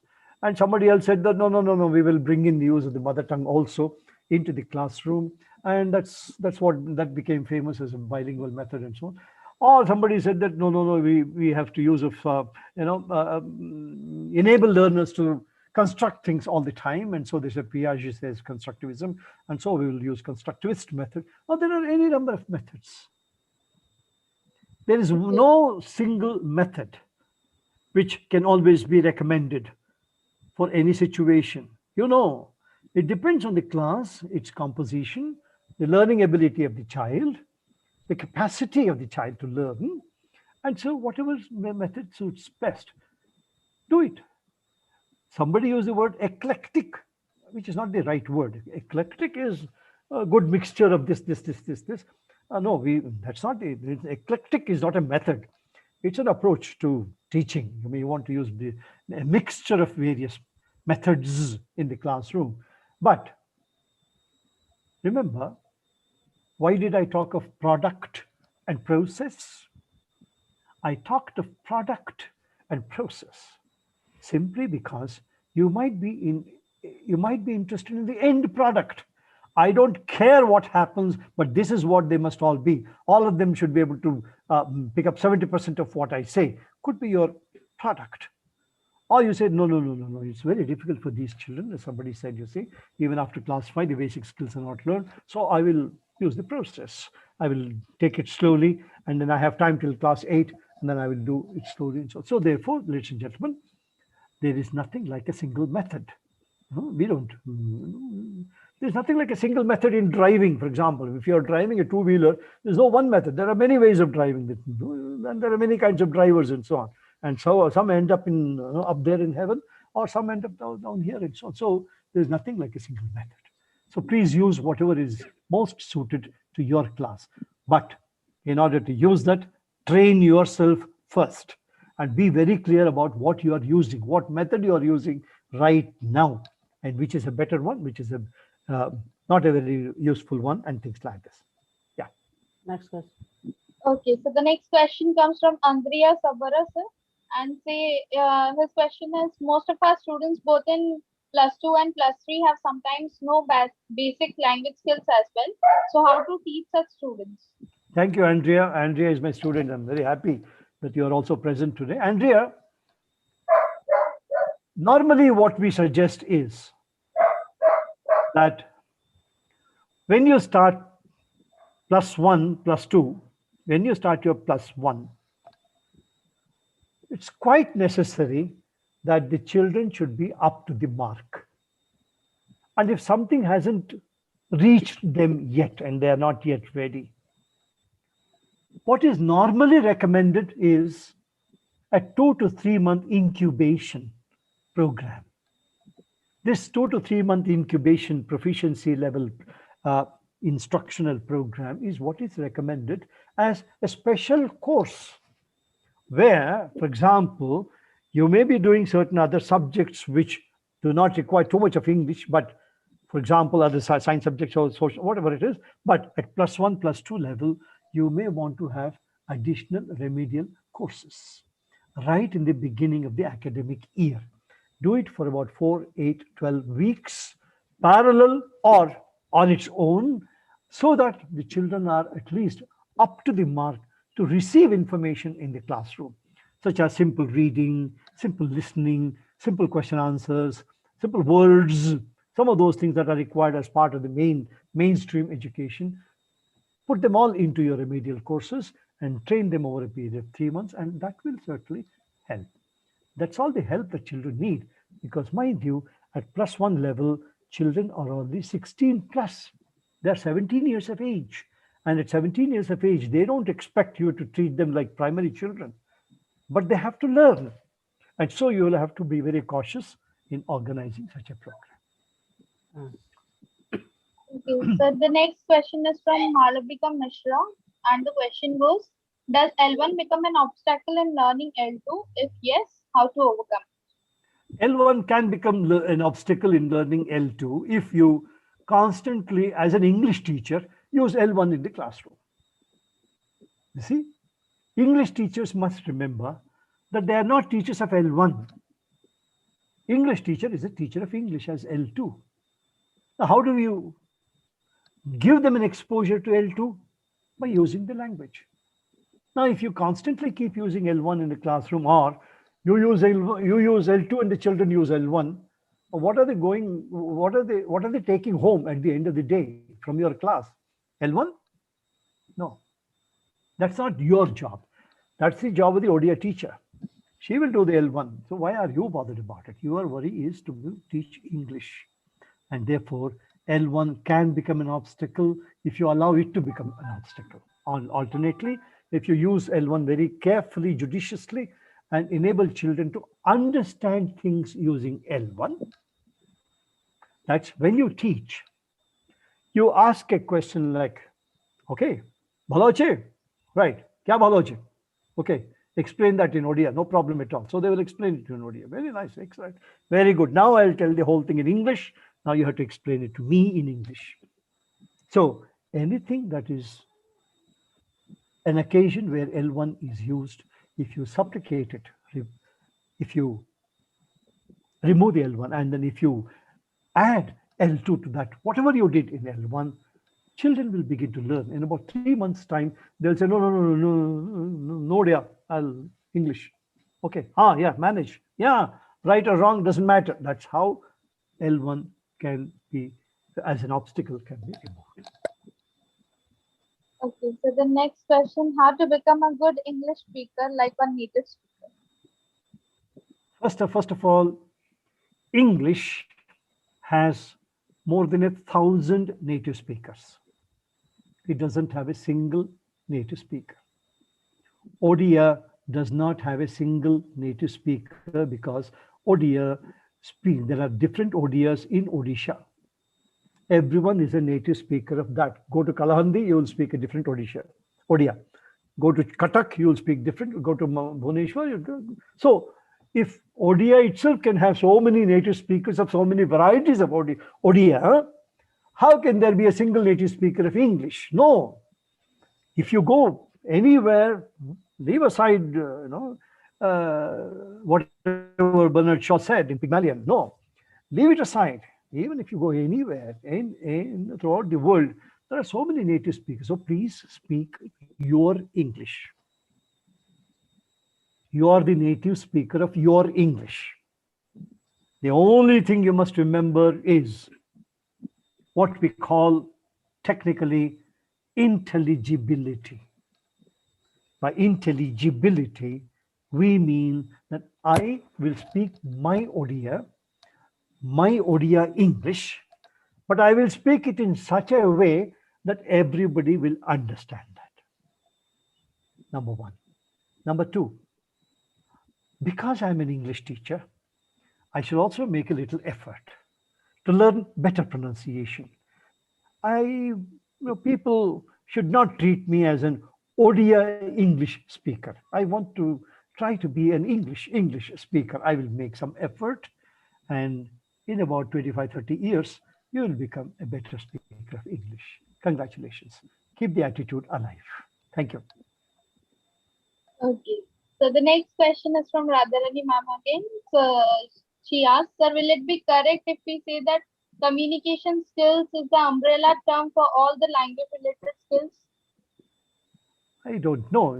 No, that's not how you should understand it. No. For example, if you take reading is reading. Now, if you use reading for communication, that's a different thing. So if you treat reading as an essential part of communication skills, and if you do something called reading for communication, that's a different thing. No, you must learn to distinguish between, and that's why I talked about skills and sub-skills. Communication skills is an umbrella term for communication skills. It's a very broad communication skills, and under that, it may involve so many things. If you go to Japan, if you want to go to Japan, and you learn a little bit of Japanese, you learn that little bit of Japanese for communication in Japan when you go there to help you with communication. Now, that is learning Japanese for communication. Now, communication skills in our context, in our schools, is not an umbrella term for all these skills. No, I'm sorry. No. There are lots of things that children do, the teachers also do in the classroom, and hence we talk of communication skills as having a number of its own related sub-skills. And all of them build up towards communication skills. Standing up and asking a question is a skill, but in order to do that, I should know lots of other things also, and also certain personality issues, to be able to have that confidence, to be able to construct the sentences, to be able to articulate it properly, ensure that I use the right kind of voice, intonation, and make sure that the audience has understood it. You see, all these are the sub-skills of being able to communicate. And so, in order that you develop good communication skills, you need so many things. How am I able to communicate it to today? That's because I've done reading, I've done so many things. I've read this, I've understood this, I've used that word, I write. All these things will then enable me to communicate with you today, to respond to your question. So it's a very broad term with a number of sub-skills, and every skill is like that. Thank you. Okay. Just a minute, Yashashwini ma'am. I think we should wind up with one or two questions because there are so many and we have already. Yeah, there are so many questions. Please select just one. Very difficult to select. I and then request we'll wind up. Friends to send their questions to our Gmail ID. Yes. We can be able to address all of them. Sir, I can. Yes. Subhranshu, if you can just punch in the email ID in the chat. Yeah. I am sending it. Next question. Yes, sir. Next. Yes, two sir. more questions. Okay, two more questions. The one question is from Murthy Kumar, where he says, how is the new education policy going to affect English language learning in India? Please read the document, 64-page document. You will get all the ideas there. Okay, and another question is from Priya ma'am. if a student is having having poor basic skills, how to develop that and get on to the advanced level? That's a very good question. That's a very nice question and so on. Mind you, learning is a sequential process. It progresses. It's a progressive thing, and therefore, one of those very important qualities that a teacher must have is to be able to take the right feedback from the learner, in the sense that the teacher should be able to assess where the learner stands at this point of time. You know, for example, there can be graded reading. There can be graded listening, speaking, right? All kinds of activities can be graded. For example, if you give a test today and the child is able to respond with a 40% success rate, and later on, after some teaching, you give another test and the child is able to respond with 60%. That means the child has made some kind of a progress. When the child has made 60% progress, for example, you almost repeat the 40% test with a few additions there. And if the child is able to perform 70 at 70 for the child, for a test task which the child has already seen, that means that much of knowledge has been absorbed. In other words, the answer to your question is to plan progressive, graded teaching learning activities. Thank you so much, sir, for dealing with all the questions in a systematic way and being so patient with us. That's all We because have overstepped our time limits like anything, but we are grateful to you that you have been so generous. Thank you. I would now like to invite Manasi Maharana ma'am to propose the formal vote of thanks. And with that, just a minute, ma'am. Yeah. First, all the participants there will send you the feedback form of today's session, and you have to send back that form so that you can get the certificate. So we want you to send the feedback as soon as possible. As soon as the session is over, we'll send you the feedback form. Over to you, ma'am. Thank you, Yashashwini ma'am, for coordinating the question answer session. Now I request Manasi Maharana ma'am. I'll just unmute her. She is not able to unmute. Ma'am, you can unmute yourself now. Yeah. Hello. Okay, good. Hello, am I audible to everyone? Yes, ma'am, we can hear you. Please go on. A warm welcome to everyone. I feel really overwhelmed to be invited to propose a vote of thanks on this platform amidst such a galaxy of intellectuals. I, Ms. Mansi Maharana, on behalf of English Support Mission, extend my heartfelt indebtedness to Professor Rajgopal sir for his persistent and public-spirited personality to grace each and every event of our English Support Mission. Sir, we are really fortunate to have you as the resource person today. Your lifelong experience and expertise in today's webinar has trained us with different aspects of language skills. Sir, with your lively presentation and deliberation on some awe-inspiring aspects, with your simplicity of language and entertaining language teaching process, we are energized. I hope surely our participants have gained requisite amount of activities to help step-by-step improvement of the most important language skills. My task will remain incomplete unless I thank my team of ESM English Support Mission. As you all know, events like this cannot happen overnight. The wheels start rolling weeks ago. It requires planning and a bird's eye for details. We have been fortunate enough to be backed by a team of very motivated and dedicated members who know their job and are would like to thank Mr. Panchanan Durya sir, Mr. Lingraj Pradhan sir, Satrupa ma'am, and all others members who are directly or indirectly involved for this program. A great thank you. Last but not the least, I would like to thank all the participants who have joined us through various platforms like Zoom, FB, YouTube, everywhere for their kind cooperation, dedication, and support. With these warm words and a kind message, we move to the end of today's webinar. Thank you. Stay home, stay safe, keep smiling.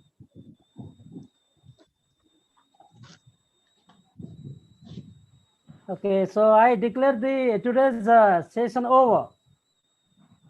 Thank you, everyone. Thank you so much, sir. Thank you, sir. Every single participant for being patient with us. Okay, please do attend all of the webinars. Thank you so much.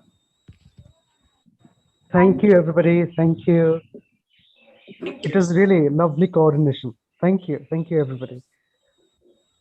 All the coordinators. Great job. Okay.